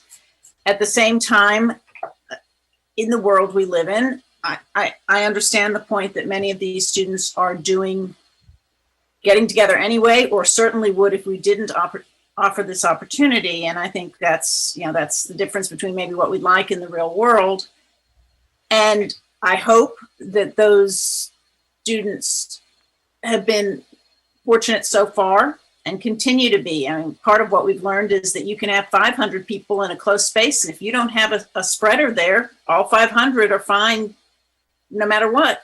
And you can have far fewer people and with someone who's more of a spreader, and you've got a real disaster. I think it's also possible, and we don't really know, that a number of our students have already had COVID asymptomatically and therefore may have some immunities built up. It's hard to know. So I do, like the others have said, appreciate the thought that went into this, including looking at the actual schedules for each of the sports and making some accommodations there for some of the front-loaded competitions. Thanks, Laurel. Any other questions? Okay. Yeah, I think I felt better about moving forward with the discretion, clearly provided to the administration to make decisions as we go along, depending on the conditions that we're finding ourselves in. And I think one of those things should potentially be spectators and the number of spectators if there is going to be a competition. I certainly would be comfortable with the administration making more stringent provisions for spectators than we've had so far, if you feel like the situation requires or would benefit from. Okay. Any other questions? All right. Is there any public comment on the athletics plan? Amy Schoen, if you would like to unmute yourself and introduce yourself, and then you would have 2 minutes to speak.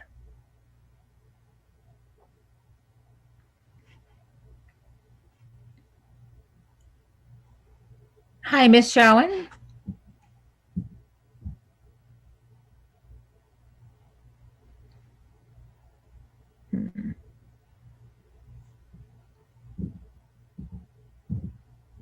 Hi, Ms. Schoen. Hi, sorry, I wasn't unmuted.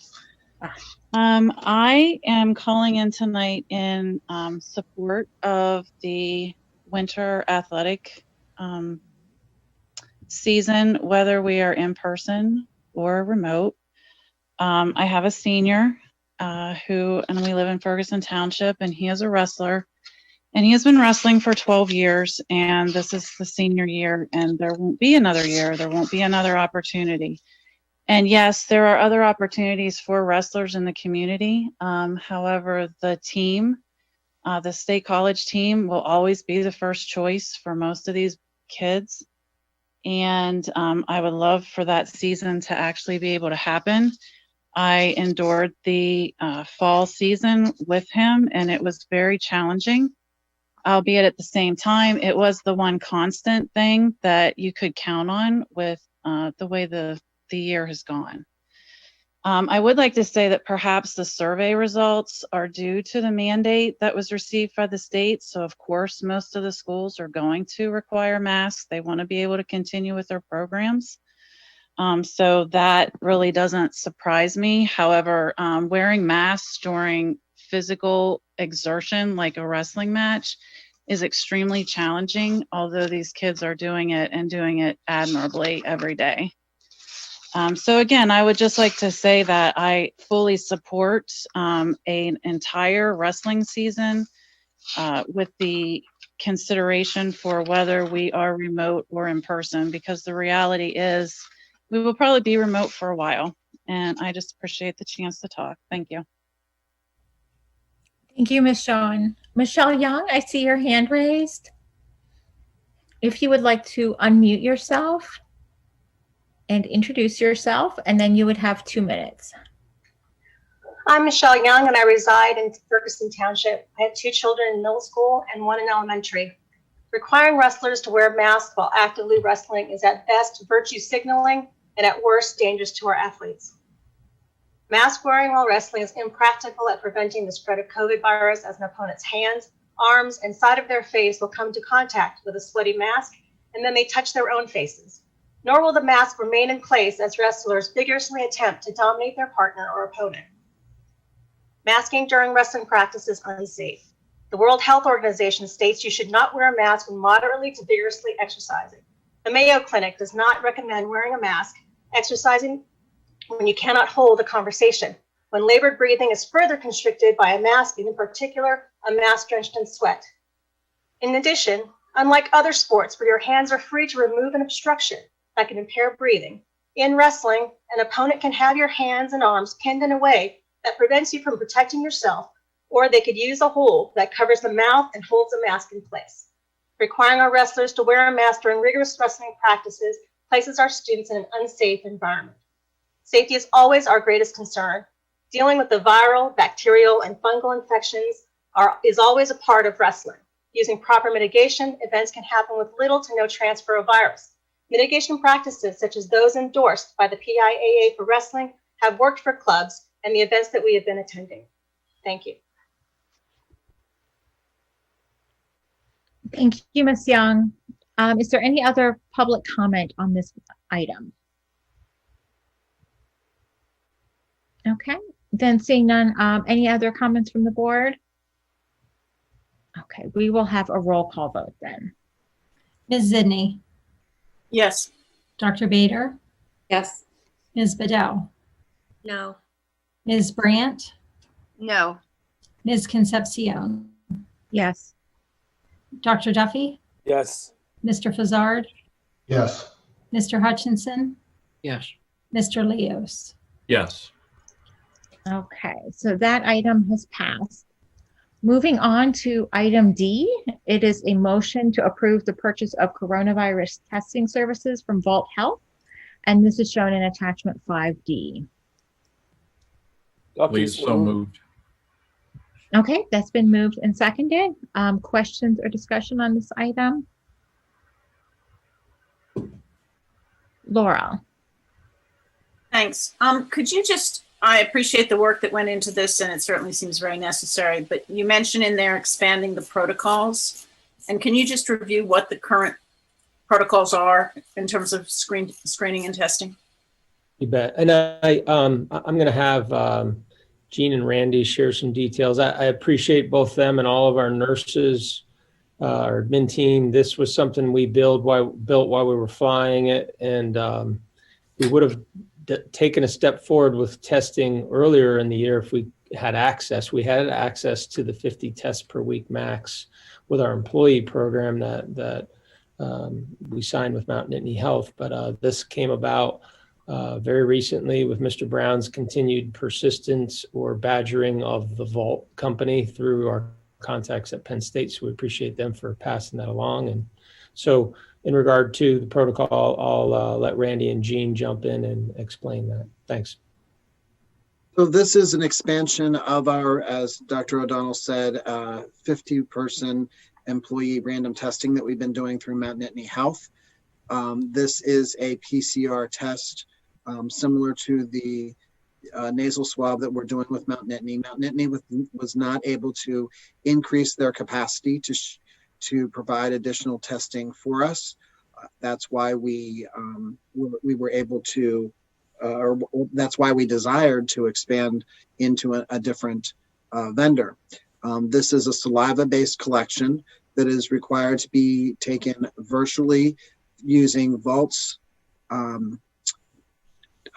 medical professionals, or we are using it through our own nurses. So this is about $30 to about $35 approximately cheaper per test than the Mount Nittany test, and it can be done outside of a Mount Nittany facility. Obviously, it can be done in a home, it can be done in a school, and then we are using our nurses to assist us with the virtual collection component. We've been testing employees and students related to our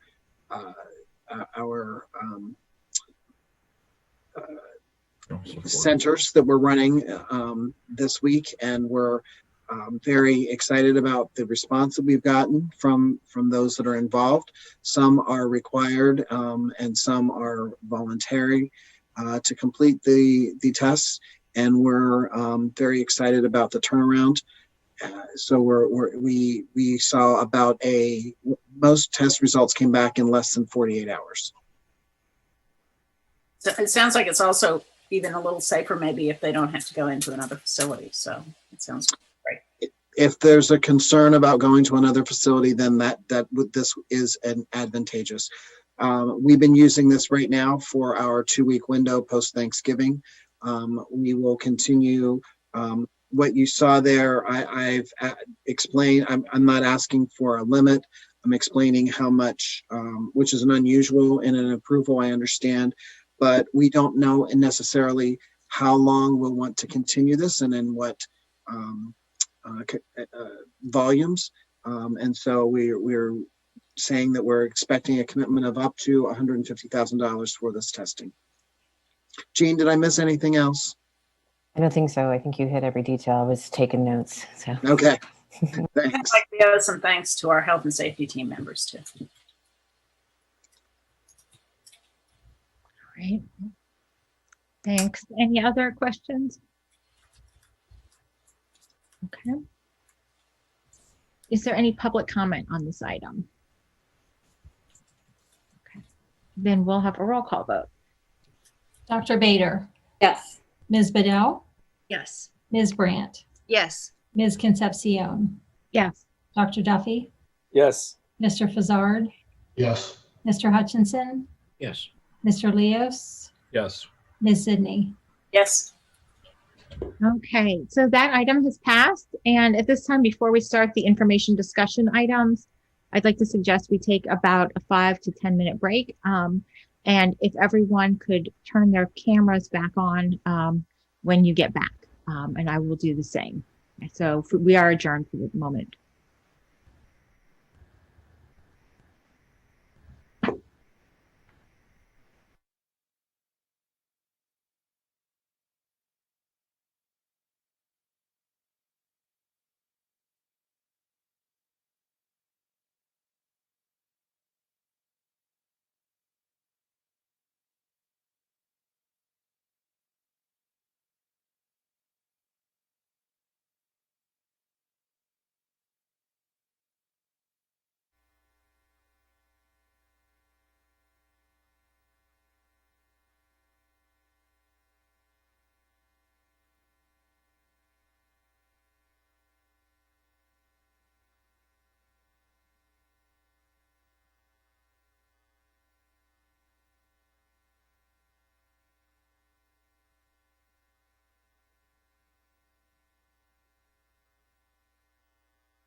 Okay, it looks like most of the board is back. Dan, are you there? I'm here. Yes, here. I'm Okay, here. great. Sorry. I've had the video off because it's interfering with sound. That's what I thought. I just wanted to check. Okay, thank you. Okay, so I'll call the meeting back to order, and we're moving on to information discussion. Item A, under goal category student learning, is the CTC program compliance documentation shown in attachment 6A. We have Ben Morton with us, who's our director for current technical programming, which Ben met with the CCL committee members, and I'll turn it over to Ben to share an overview of things, some of the changes being proposed, and then also field any of your questions regarding why some of these changes now, and if there's any other changes he foresees as we're moving forward. So thanks a lot, Ben, for all your work on preparing this and collaborating with all the ins and outs of what the state and the feds are requiring here. Thank you. Good evening, and thanks for this opportunity. I'm very excited to share with you our proposed plan to resolve the current conditionally approved status for 8 of our 9 CTC programs. And this is part of our 5-year reapproval process. This plan was specifically designed to minimize the impact on students' educational opportunities while also meeting the directive from PDE to revise the previous scope and sequence and course schedule to meet the minimum mandatory time requirement and program length. It also aligns with the new federal Perkins 5 legislation, which requires secondary concentrator students to complete at least one CTE course of at least 240 hours during both 11th and 12th grades. Specifically, PDE is requiring State College to revise our course offerings to provide all CTC students with an opportunity to complete at least 270 hours or 2 credits in 11th grade, along with up to 540 hours or 4 credits during 12th grade. The 12th grade year is where we need to make our most significant modifications, because currently we're classifying cooperative capstone as a class called Career Work Experience, which we call CWE. And this course title is in our scope and sequence for all seniors to earn required hours. The problem is that we are very limited on the number of our students that we can place through co-op, and we typically place less than 10% of our students in this course. Therefore, based on our current scope and sequence, it's only possible for less than 10% of our students to be scheduled in the required courses to earn the hours they need in 12th grade. And this should be 100% of our students. The state will not approve our programs unless we can make modifications to document that we do allow all 12th graders the same opportunity to complete the required hours in 12th grade. While we do offer courses for seniors such as teaching assistant, by appointment, and independent research, none of these courses are currently documented in CATS, and they're not recognized by PDE as being CTE classes. So while researching and developing this proposal, we worked very hard to withhold the SCASD traditions and maintain integrity and quality of our outstanding CTC, and we're continuing to maintain student choice and scheduling flexibility. This plan does not require additional staffing or resources. It's also very important to note that we are attempting to meet the requirement to make minimum mandatory instructional hours available to all CTC students, but this is not mandatory for all students, and all students do not need to have mandatory hours to be enrolled in CTC courses. As outlined in our memo, we have 3 steps. Step 1, we want to modify scope and sequences in our PDE CATS profile. This includes combining multiple senior options, such as cooperative capstone, teaching assistant, by appointment, and independent study, into one existing course title called Career Work Experience, and this is for 270 hours. Each of these senior options will continue to be offered as a different section under the single CWE course title. This will allow us to include CWE in scope and sequence as a single course title that is available to all 12th graders, while also allowing these students multiple options to be enrolled in different sections of the single course. In addition, it would also include converting building construction and culinary arts down to 2-year sequence. This will minimize the number of hours that concentrator students are required to complete. Students in these programs will continue to have the opportunity to complete level 1 and 2 courses as electives in grades 9 through 12, while concentrator students will be enrolled in level 3 during grade 11 or 12 and level 4 during grade 12. Our second step is to add 2 new courses. We're proposing to add food production as a new course in ag science to align with a new program of study. And we're also proposing to add culinary arts 4 to allow culinary students an opportunity to receive CTE instruction during their 12th grade, which is currently not available. The last step is to make necessary revisions in the course selection guide to implement the modifications proposed in steps 1 and 2. And these revisions were all outlined in a memo to the board.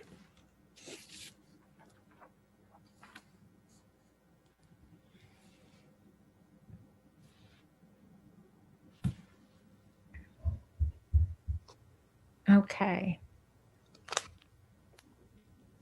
Did you want us to have questions now then from the board for anyone who's got questions? Yep. Yeah, I think that'd be great. Mm-hmm. Okay, so I'll open it up for questions. Laurel?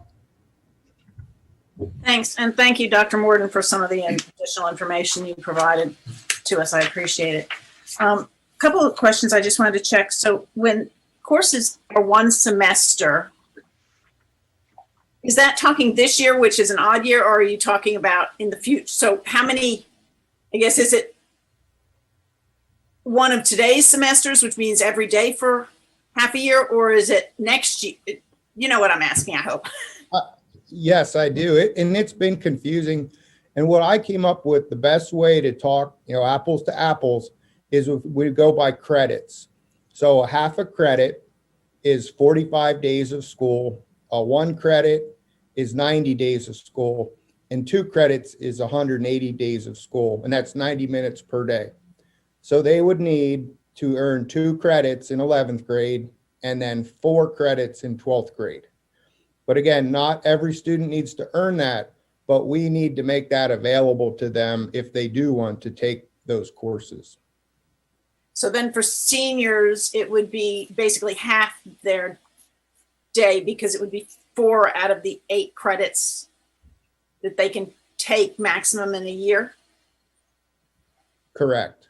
And then juniors, it would be less than that. Okay. So thank you for clarifying that. I was just having trouble. And then just a couple of other quick ones that maybe, so previously building, construction, and culinary arts were 4 years and all the other ones were 2 years? It's really a mixed batch. And we have programs that are like diversified occupation is 1 year. And then we have, just off the top of my head, I think we're going to have 4 programs that are 2 year. We're going to have 1 that's a 3 year. Oh, actually 2 that are 3 year, and then the rest are 4 year. So it's almost like 2, 2, and 4, and then 1. Well, I was trying to figure out what went into the decisions to make something be a 2 year or 3 year or 4 year. Yeah, that's a great question. So it mostly deals with how many teachers we have. So for example, health professions, we have 2 teachers, and then we also have a 3rd teacher in sports therapy. So it's easy for them to provide more blocks of education with more teachers. Whereas say culinary, BCT, early childhood, we only have 1 teacher for those, and it's difficult. So we're basically splitting. They get They get 1 credit in 9th grade and 1 credit in 10th grade. And then that allows them to get more credits in 11th and 12th grade. And it looked like those programs were the ones with slightly lower numbers now. And so I just wanted to check if that has been a function of student demand or of our ability to accommodate students, given the staff that we have. Yeah, it's most of those courses are going to have a cap of 15 students per block, and the teacher can have 3 blocks per day. So that's about 45 students ballpark. So when you see a single teacher, a capacity of 45 is where we're at. Thanks. All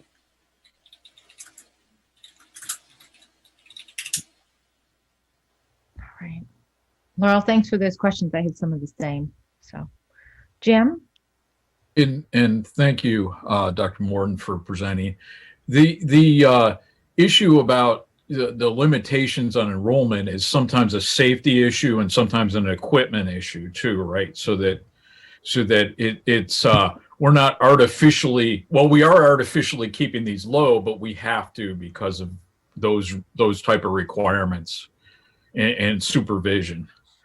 So I appreciate that you sort of talked about State College tradition, which I appreciate, and that by that I mean that you mean that a lot of our students, who even in the ones that are in college prep classes, that take those as electives, right? So that because they provide very valuable work experience, or they can lead to a work study job during college and things like that. So is this, do you see any of these requirements diminishing our capacity to deliver CTC sections as electives?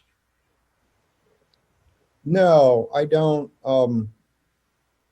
I see this as us completing a process to make us eligible for some of our students to take advantage of an opportunity. That's what this is. And not all of our students are going to want to take advantage, and that's fine. The scheduling will be the same, but in order to qualify, we just have to change some of our documentation.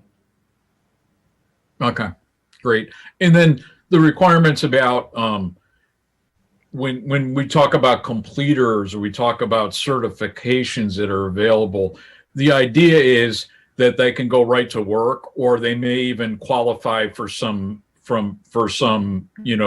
credits at the college level, business school, trade school level right after that, as long as we comply with these requirements. Correct. And the big difference is now we're claiming like 533 hours for CWE. So first of all, that's a huge red flag that they're saying that our kids are getting like 700 hours their senior year, because they can get 270 in one class and then 530 in another. And they're saying, we need you to kind of justify this. So the other thing is CWE only includes co-op. So what we want to do is rewrite the course description so that CWE includes the other programs, or the other things, TA, by appointment, and an independent study. But then we're also dropping the hours down to 270, which is much more realistic and we think attainable for our students. So most of our kids are going to take, for example, like level 4 culinary, worth 270 hours, and get time with their instructor that they didn't get before.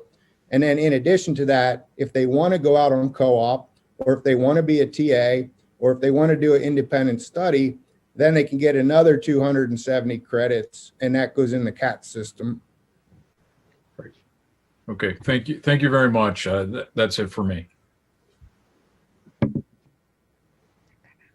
Other questions?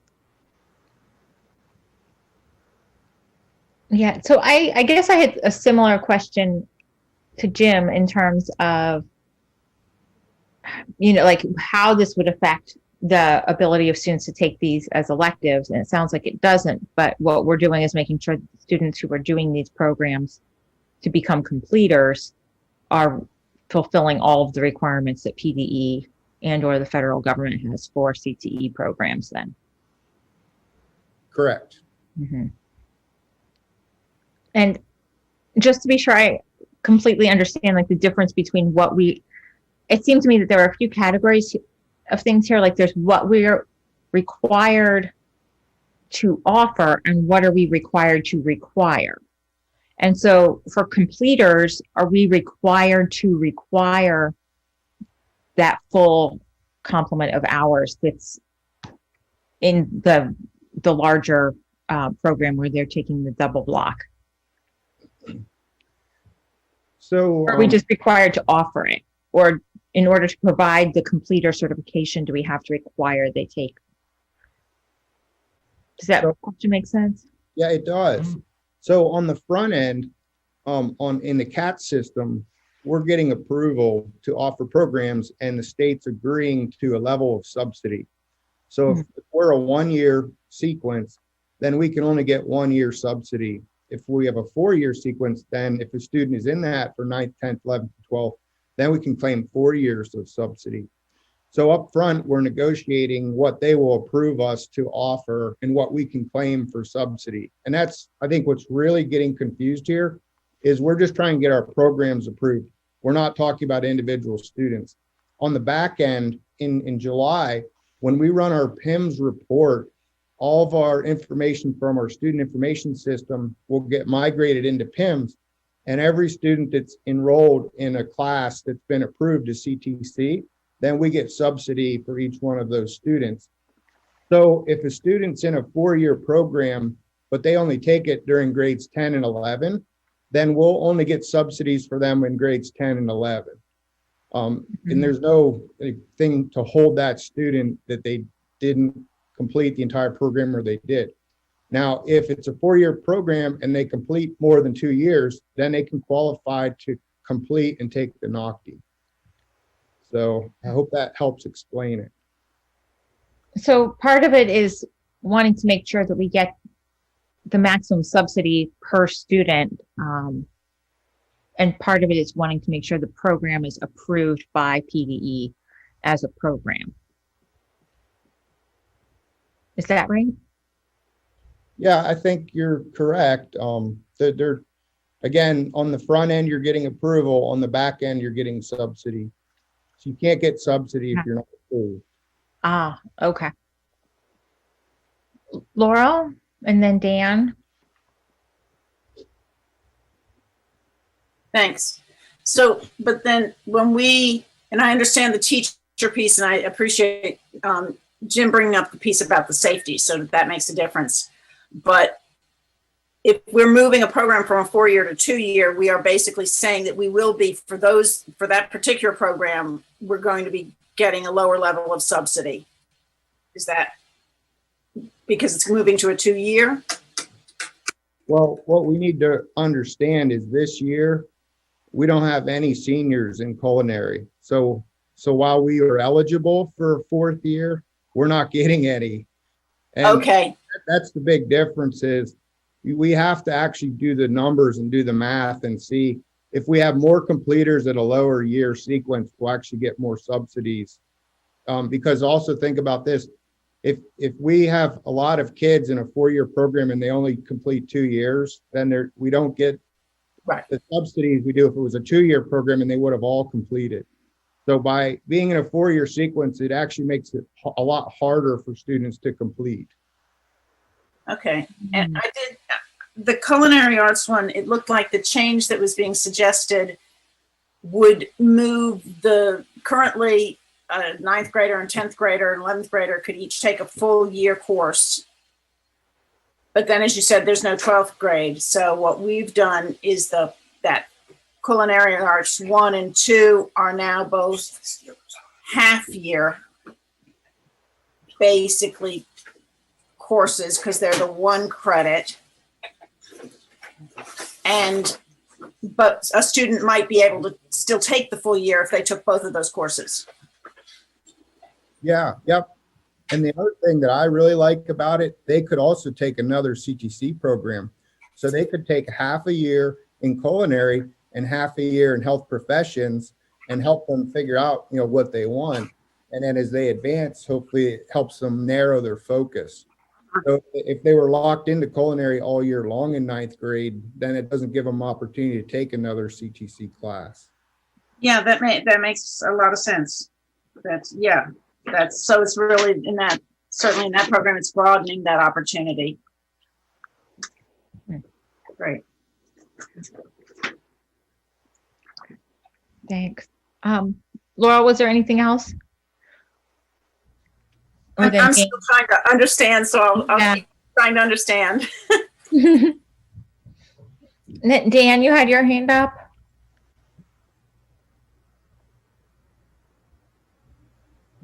Maybe he's not there now. Dan? Okay.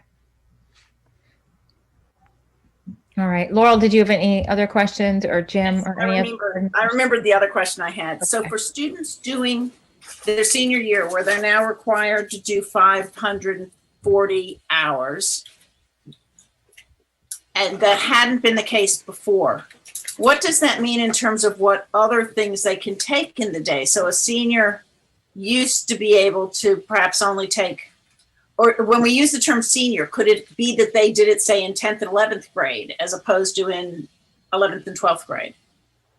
No, and I mean, I really apologize for the confusion, but we currently have the same requirement. So currently we have to have over 480 hours, and we're claiming 533 for basically one class called co-op that only 10% of our students are able to take. And see, that's the problem, is the state saying, like, we couldn't have English 12 that only 10% of kids can take. And by law, we can only place so many students on co-op. So what we're trying to do is keep co-op the way it is, but then add in other opportunities for seniors. So we can put some on co-op, some on teaching assistant, some on independent study, and some on co-op. So that's the idea, is we're already doing this, but they're denying it. So we have to figure out a different way to pack. Basically, right. In the course catalog, those are all there, but it doesn't look right to them.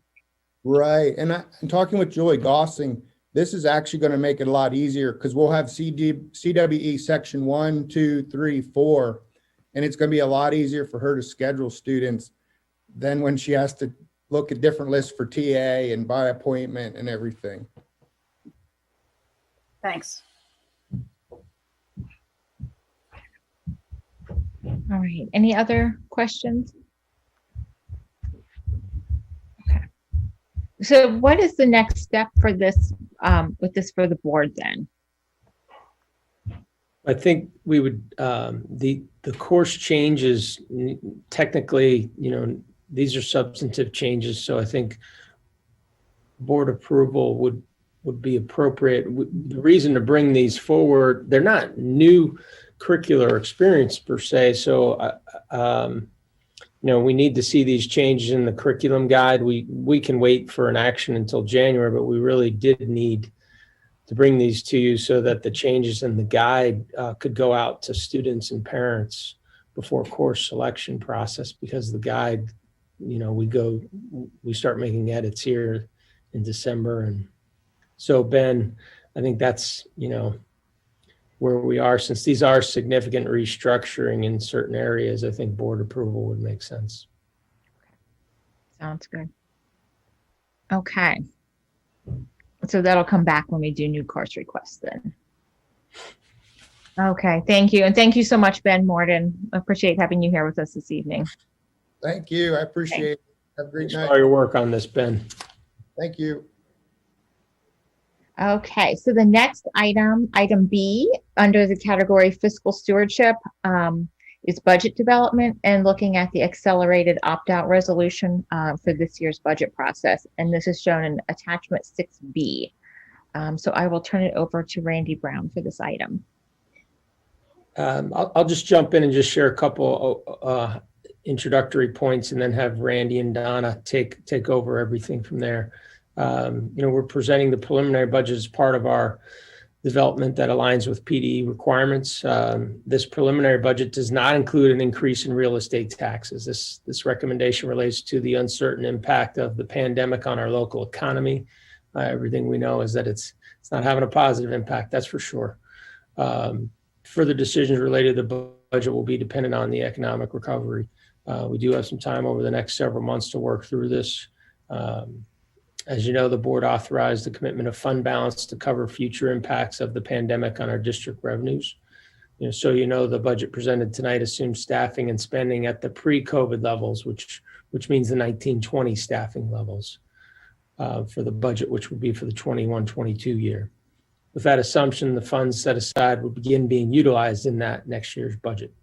So I'll turn it over to Randy and Don at this time for details in the proposal, as well as sharing our 5-year projection. So thank you.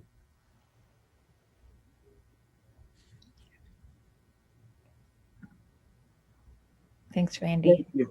Thank you, Dr. O'Donnell. Sorry about being on mute there. As Dr. O'Donnell referenced, we none of us are going to know the financial impact that the pandemic is going to have on our district. And obviously, we've been very fortunate within this community. And we had some reserves left over last year that we've been able to set aside to help us smooth out any economic misfortune that we may endure. We're going to be watching very closely over the next several months, several key areas in our revenue stream. And we'll talk about some of those tonight.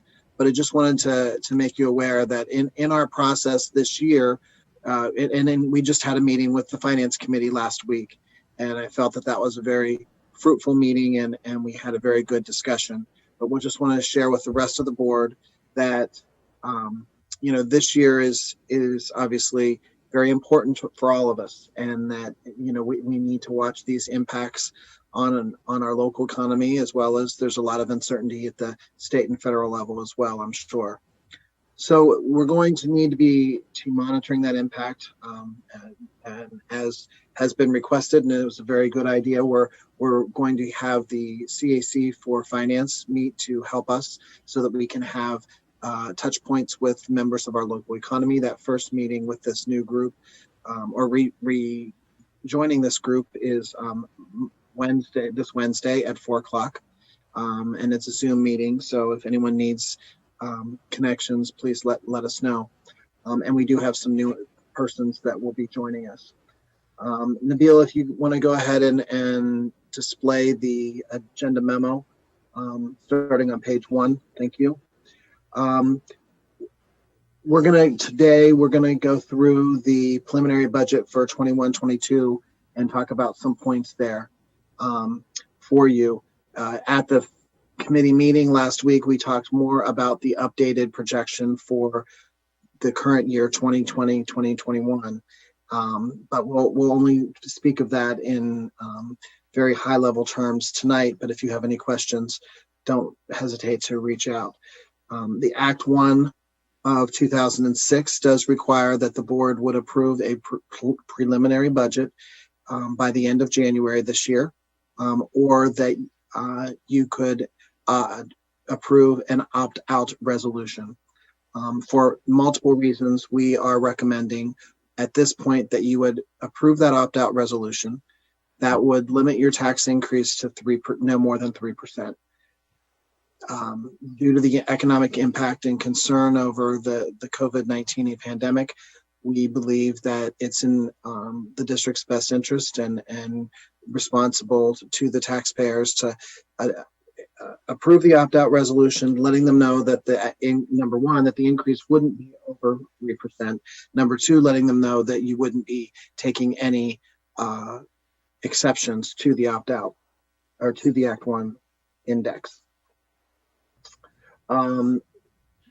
As we said, we are looking at we'll start with revenue, and we are primarily locally funded. And of that local funding, the primary resource is real estate tax revenue. And we do have in our budget this year an assessed value growth percentage of 0.8%, which does account for lower additions of new properties and higher than average tax assessment appeals, which we are seeing this year. The 5-year average assessed value growth is 1.46. The 10-year is 1.29. And in 1920, we actually had assessed value growth of 1.95. And in this current year, we're at 1%, projected at a 1% level at this time. Real estate tax collection percentage is estimated at 96%, which is down from the average historical of 97.2.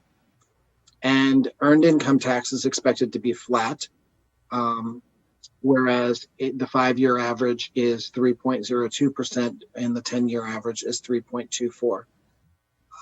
The projected current year earned income tax is a decline of 10%, which again, we aren't at the 10% level yet, but we are seeing a definite decline in that revenue. And again, once we see what I'll call our second quarter or the fourth quarter for this year come through later in the year, the fourth quarter of the calendar year, we'll be able to better estimate what that revenue stream looks like. I will state that if you did go to an Act 1 index, that 3% increase in taxes would generate $3.2 million in that budget year and 37.1 over the next 10 years.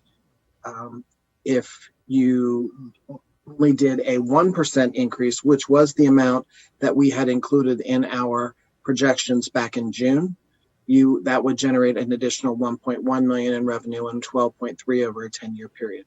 So understand that there is a direct revenue implication in our making the assumption of only keeping the tax rate flat. However, there are reserves and there are expense reductions that we can, or changes that we can make. But we also, we typically have been looking at the 10-year outlook. You'll see that we are still providing that information, but we would, as your finance team, really want to hone in on the 5-year, because anything further than that is definitely very hard to predict. As we said, we're looking at for the 21-22 budget year, we're looking at expenses that are primarily at the 2021 pre-COVID budget level. So that would go back to early March of this year. Salaries and benefits and including healthcare and PSERS are at those levels. This reflects an estimated impact of contractual agreements where those aren't reflecting the actual contracts, as well as an estimate for those that aren't in place. It assumes pre-COVID staffing levels. In addition, it does include a 0.5 social worker that was grant funded this year in 2021. It assumes continuation of a virtual academy, both at our secondary and elementary levels. And it assumes a 15% increase for health insurance based upon our current year experience. Pre-COVID level of expenses, such as travel and field trips and other curricular expenses, we assume our CL and summer programming to return to near normal levels. We would include school bus purchases back in the budget, which we put on a hold this year. And the capital reserve transfer would include only the receipt of PlanCon reimbursement for debt funded from capital reserve.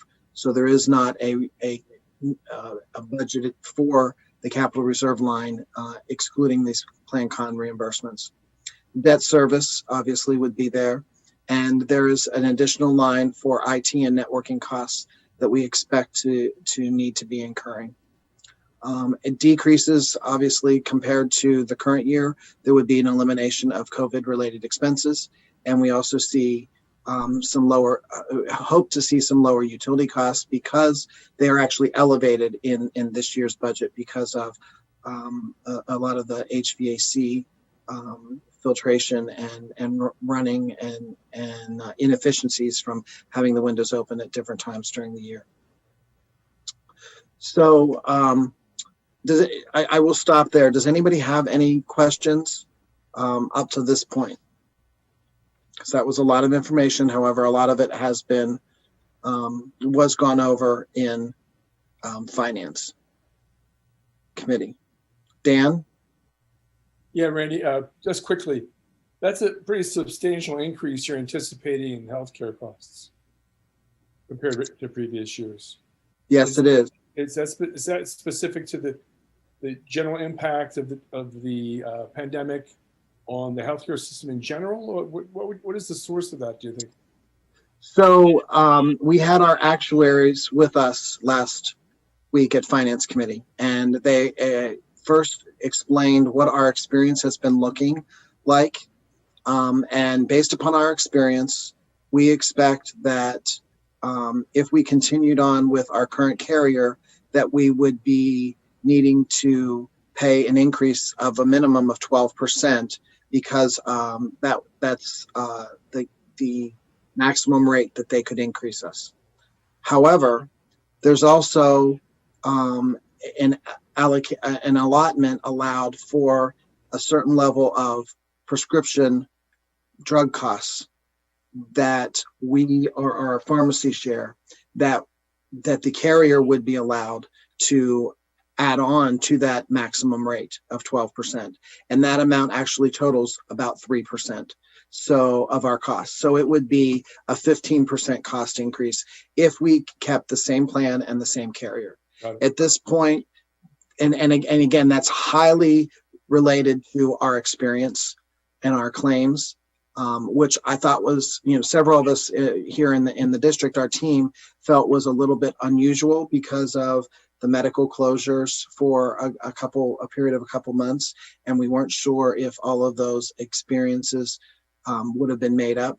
But unfortunately, whether it was those services were just delayed, or it could be also a combination of some severe claims, significant claims by several employees and their dependents, we are just feeling a large hit to our experience this year. We are that line would be hopefully a worst case scenario, and that we may see some decrease in further projections, but that's the expectation that we believe is at this time is what is worst case. So it's a conservative estimate, essentially. There you go, Dan. You don't usually use the conservative estimate phrase. I appreciate that. That's all right. I've been around you long enough, Randy. I think there you go. I finally got there. Yeah. So we are obviously pursuing various different options for reducing that cost for the district, while yet maintaining the contractual relationships we have with all of our bargaining units and associations for our employees' healthcare. So I say that to make sure that it's clear that we're not changing healthcare plans because we cannot, because we have contractual relationships with our employee groups. Okay. Does that make sense? Yes. And my first and false impression was that there were larger market forces in play, but they're not. These are conditions specific to our experience, our employees' experience in terms of using the system. That's correct. Great, that's correct.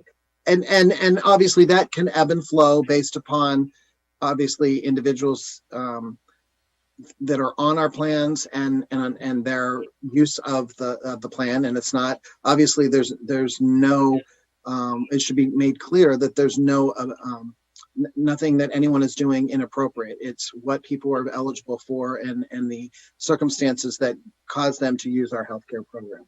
Okay. Thank you. Sure. Thanks. Laurel? Yeah, thank you.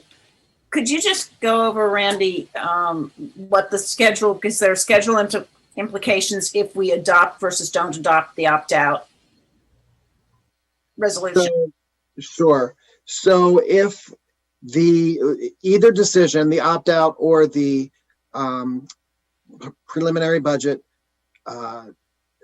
approval need to happen by the end of January. There are additional steps if you take the preliminary budget approach that are required by PDE that can be foregone if you take the opt-out.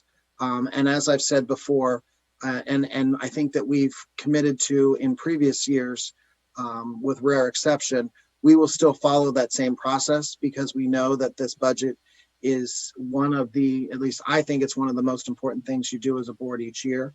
I know it's one of the most important things that I do and with my team. And so we will continue to follow through all of those steps, whether they're required by PDE or not.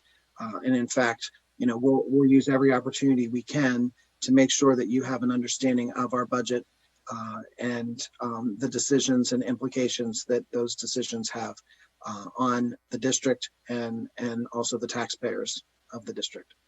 Yeah.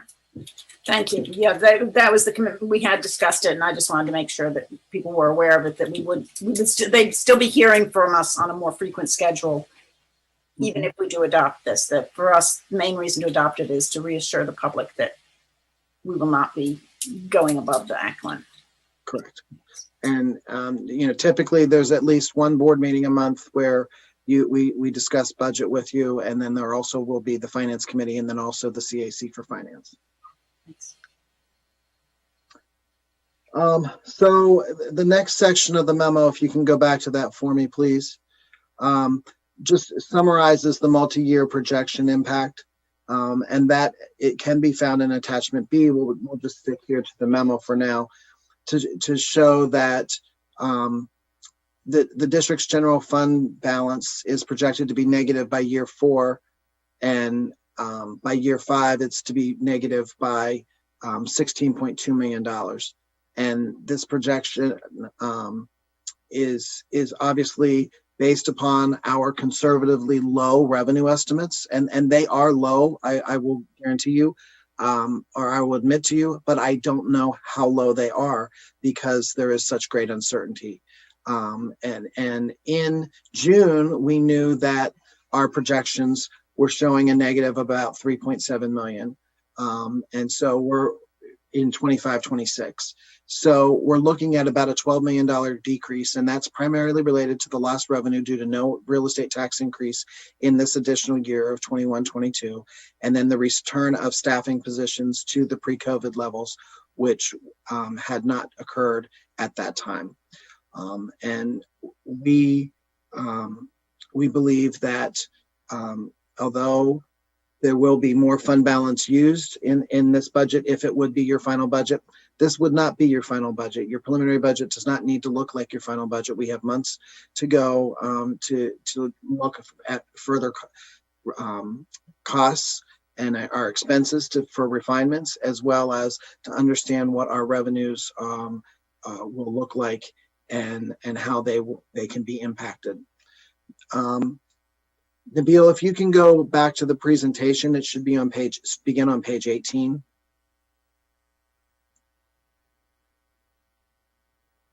So we'll just go through this very quickly, but there's some important information here too.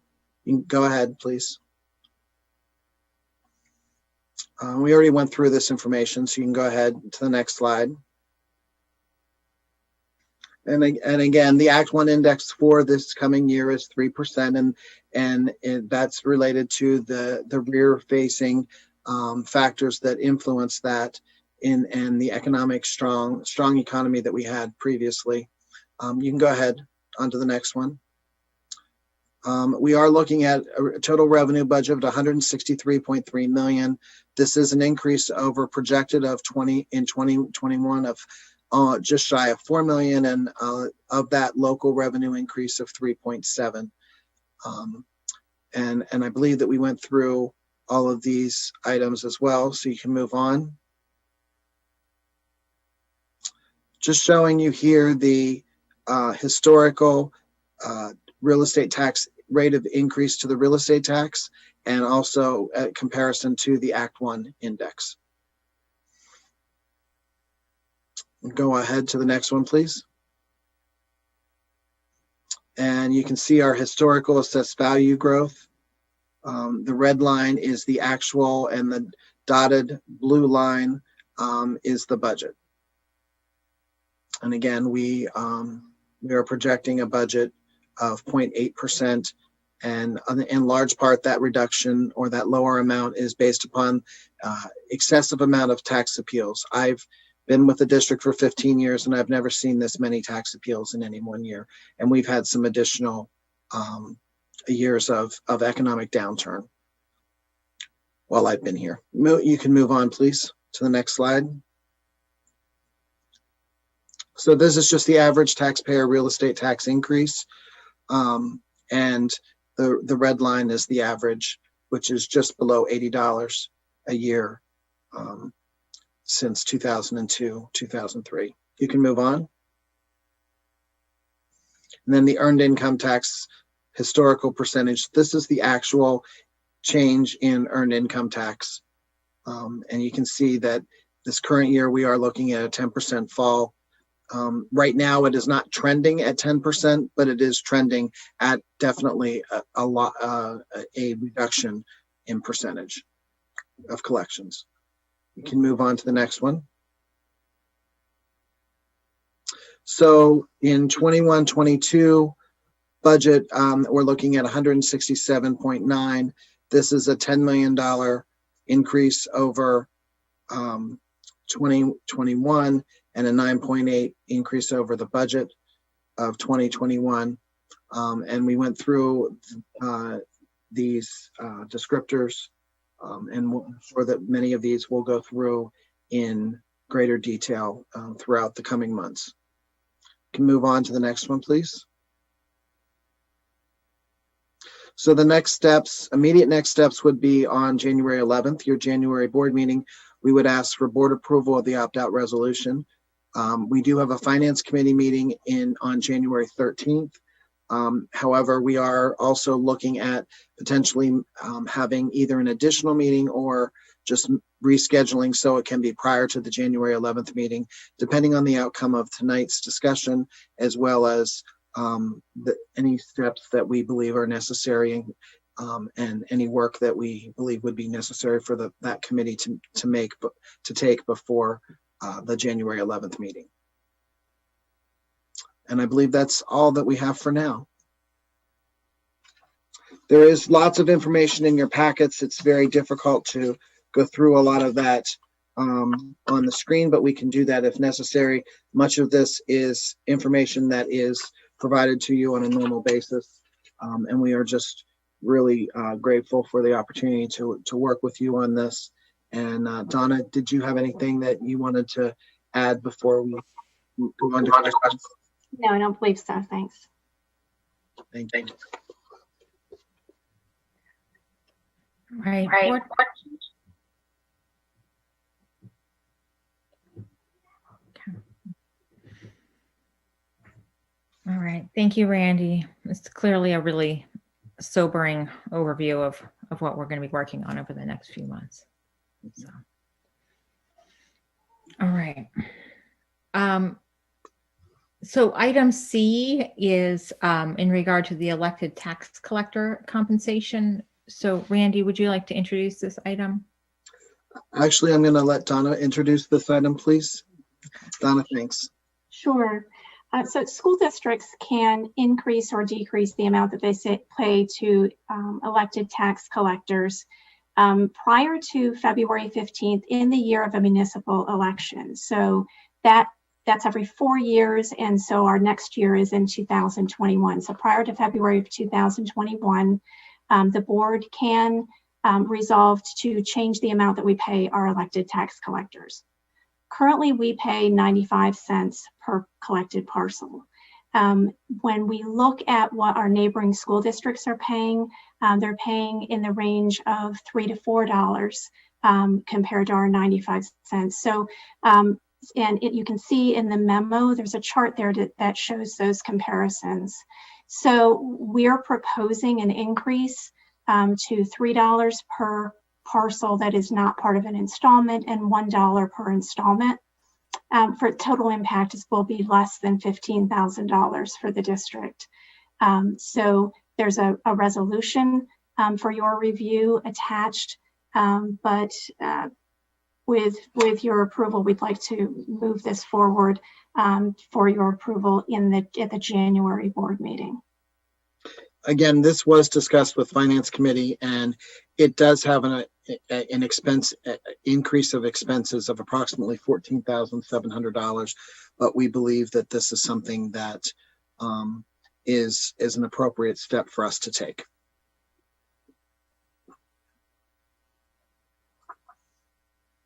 And this was not any of the elected collectors asking us to review this, or even the municipality. This was just something that we do on a regular basis and have been hesitant to do so in the past, but believe that it is an appropriate step to take at this time. Okay. Questions from the board? Laura? So this would be the rate for the next 4 years then? Did I understand that correctly? The rate actually becomes effective January of 2022. So our next set of tax bills, this would not impact based on the way this works. It would be the year after. But then it would be for 4 years. Correct. Right. Yeah. Okay. Yeah. Thank you very much.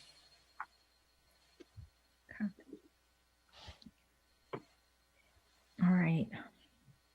Other questions? So we'll see this probably on our next agenda as an action item then. Yeah. Thank you very much. All right. Thank you. Okay. So moving on to board committee reports. Jim, would you like to give an overview from the communications committee meeting? Sure. Yeah. So we had a discussion about how the board reaches out to, you know, and what's our role in reaching out to and engaging people. And Laurel, for instance, has always thought, and I tend to agree, that this should be about more than, it should be communication and engagement. So we had a pretty free-ranging discussion about that, and we were helped by our communication team, Chris Rosenblum and Nouveau Mark, and we appreciate that very much.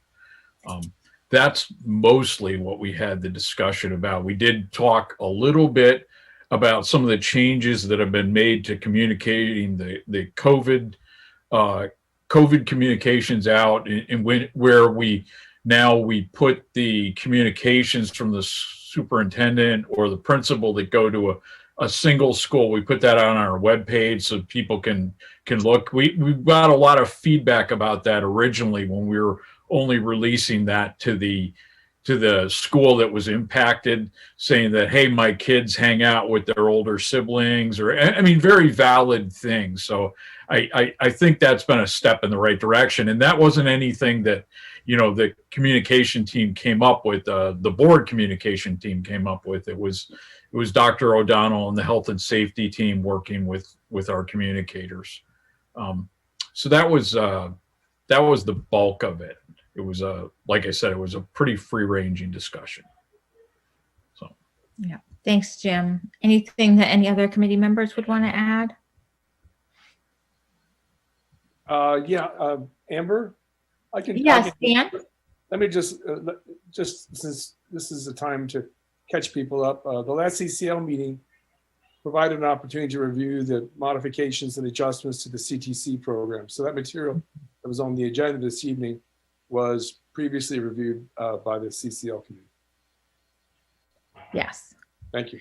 Is there anything else from CCL that we worked on a developing the parking lot idea for agenda planning, and among the topics that we're considering will be a review of the school resource officer program, for example, and there are a half dozen other topics that are worthy of attention in the future that we'll have to parse out as we move from month to month.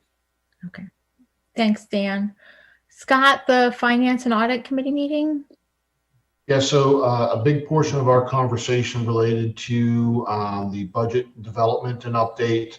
But in addition, so we also talked about the tax collector. We also talked about a school bus grant opportunity that is, you know, somewhat in question because it requires us to spend money that we don't necessarily have or specifically need to spend right now in order to get the grant. So that's something that I think Randy is still looking at, but Randy, correct me if I'm wrong, not pushing forward with any aggressiveness at this point. Would that be a good way to term that? Yes, we're really looking to see what the bids for the buses are to evaluate if the bid environment is really favorable and the grant, maybe we'll bring it forward, but we're really hesitant to right now. Yes, that is correct. Thanks. And then the other thing is we had a lengthy conversation and presentation relative to health insurance. And the primary takeaway from that, and any other committee members, please chime in if you have more to add. But the primary takeaway from that is that this may be the year and the environment, or I should say, let's say the contract cycle and the environment that we consider going to a self-funded model. And there's lots to go into that consideration. But the first thing to go into that consideration is getting a bid from a current carrier that leads us down that path. So if a current carrier is willing to provide us with a bid that meets our financial need, then there's no need to go down that path in the first place. So lots to occur now and prior to any consideration of that decision. But that is something that will be forthcoming based on the bids that Randy and Donna and Linda and the team get from any health insurance provider. I think that was a good summary. And that was about it that we covered. Okay, thanks. So looking forward on the agenda, just a moment, trying to shift gears here. We have upcoming committee meetings scheduled for the 15th and the 23rd on the calendar. So at this time, we have time on the agenda for public comment, with each individual limited to comments of 2 minutes as time permits for items on the agenda or related to board business. If anyone is here to make a public comment. And I see Ari has been waiting to make a public comment. Ari, if you would like to introduce yourself, and then you'll have 2 minutes to speak.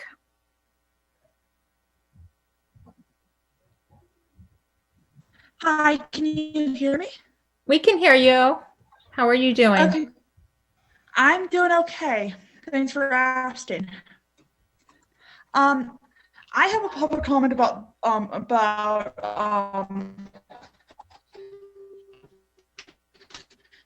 as we have COVID cases rising up, I would like to make a safety suggestion and say, look, as COVID cases are rising up, I think we should hold off people returning until the 4th of January, unless if we're in special education for instructional support centers. Please, let's reconsider this and decide what we want to do about next week. But I think it would be better for everyone to return next week unless we're only special ed students. And plus, thank you for all that you do at this time, and the special education and everyone at this time. Thank you, Ari. Stephen Williamson, I see your hand raised. If you would like to unmute yourself and introduce yourself, and then you'll have 2 minutes to speak. Hello, this is Steve Williamson, College Township. I'm requesting that you change course immediately and reopen all schools this Wednesday or Thursday, December 9th or 10th. They should have been in school today if you had followed previous precedent. There are 23 positive test results per day according to your dashboard.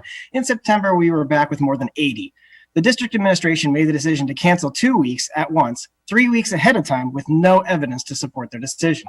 Please make another new decision and get them back in school this week. Every school building that can transport and feed their students should be open unless the state shuts them down. If there are teacher staffing issues, particularly at elementary schools, only individual classrooms should be shut down to go remote, not the whole building. This is part of the health and safety plan, and the possibility of closing down some classrooms at a day's notice has been communicated to us since a district email from Chris Rosenblum on August 11th. It is time for the district administration to realize their failings and change course with an appropriate attitude and perspective. There's a complete lack of accountability due to the school board negligence to their primary mission, providing in-school education. Every elementary classroom that can be open should be open. The same for 6 to 12. You should be doing the least amount of harm to as few students and families as possible. Dr. O'Donnell, Mrs. Knaus, Mr. Stout, the entire school board, please take stock in the following numbers. The K-5 students have been in school 47 days. Every other district in the county has had their elementary students in 60 days or more, with some reaching 70 this week. That variance is 25 to 33% less days in school. For our district, grades 6 to 12 have been in school 24 days. I'm pretty sure some athletic teams have had more in-person practices. Just 24 days. Every other district in this county has had more than 55 days of in-person learning for their 6 to 12 students, some at 70 by the end of this week. That's a 66% variance. Please stop patting yourselves on the back about claims that your health and safety plan is one of the best in the state. The leadership of this district is failing to appropriately assess the totality of the situation. The health and safety plan needs revisions. The health and safety teams needs to have members that adequately represent the entire community. You are failing to change your approach for the benefit of the students and families, and you are failing to fulfill your primary mission and the reason any district exists. Thank you for your comments. Just to That was clarify, 2 minutes and 10 seconds. okay. Thank you. Just to clarify, one piece of the health and safety plan did deal with address specifically staffing concerns, as was addressed in a recent email as well. But thanks for your input, sincerely. Mr. Douglas Glannard, I see your hand raised. If you would like to unmute yourself and introduce yourself, and then you would have 2 minutes to speak as well. My name is Doug Glannard. I live in Patton Township. Thank you for giving me the opportunity to present the following.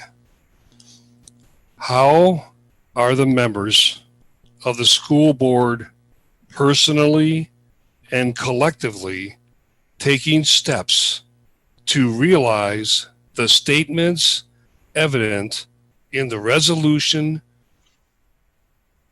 to support teachers and students seeking to advance the goal of racial equity, implementing diversity training and inclusion efforts related to the board's signed commitment?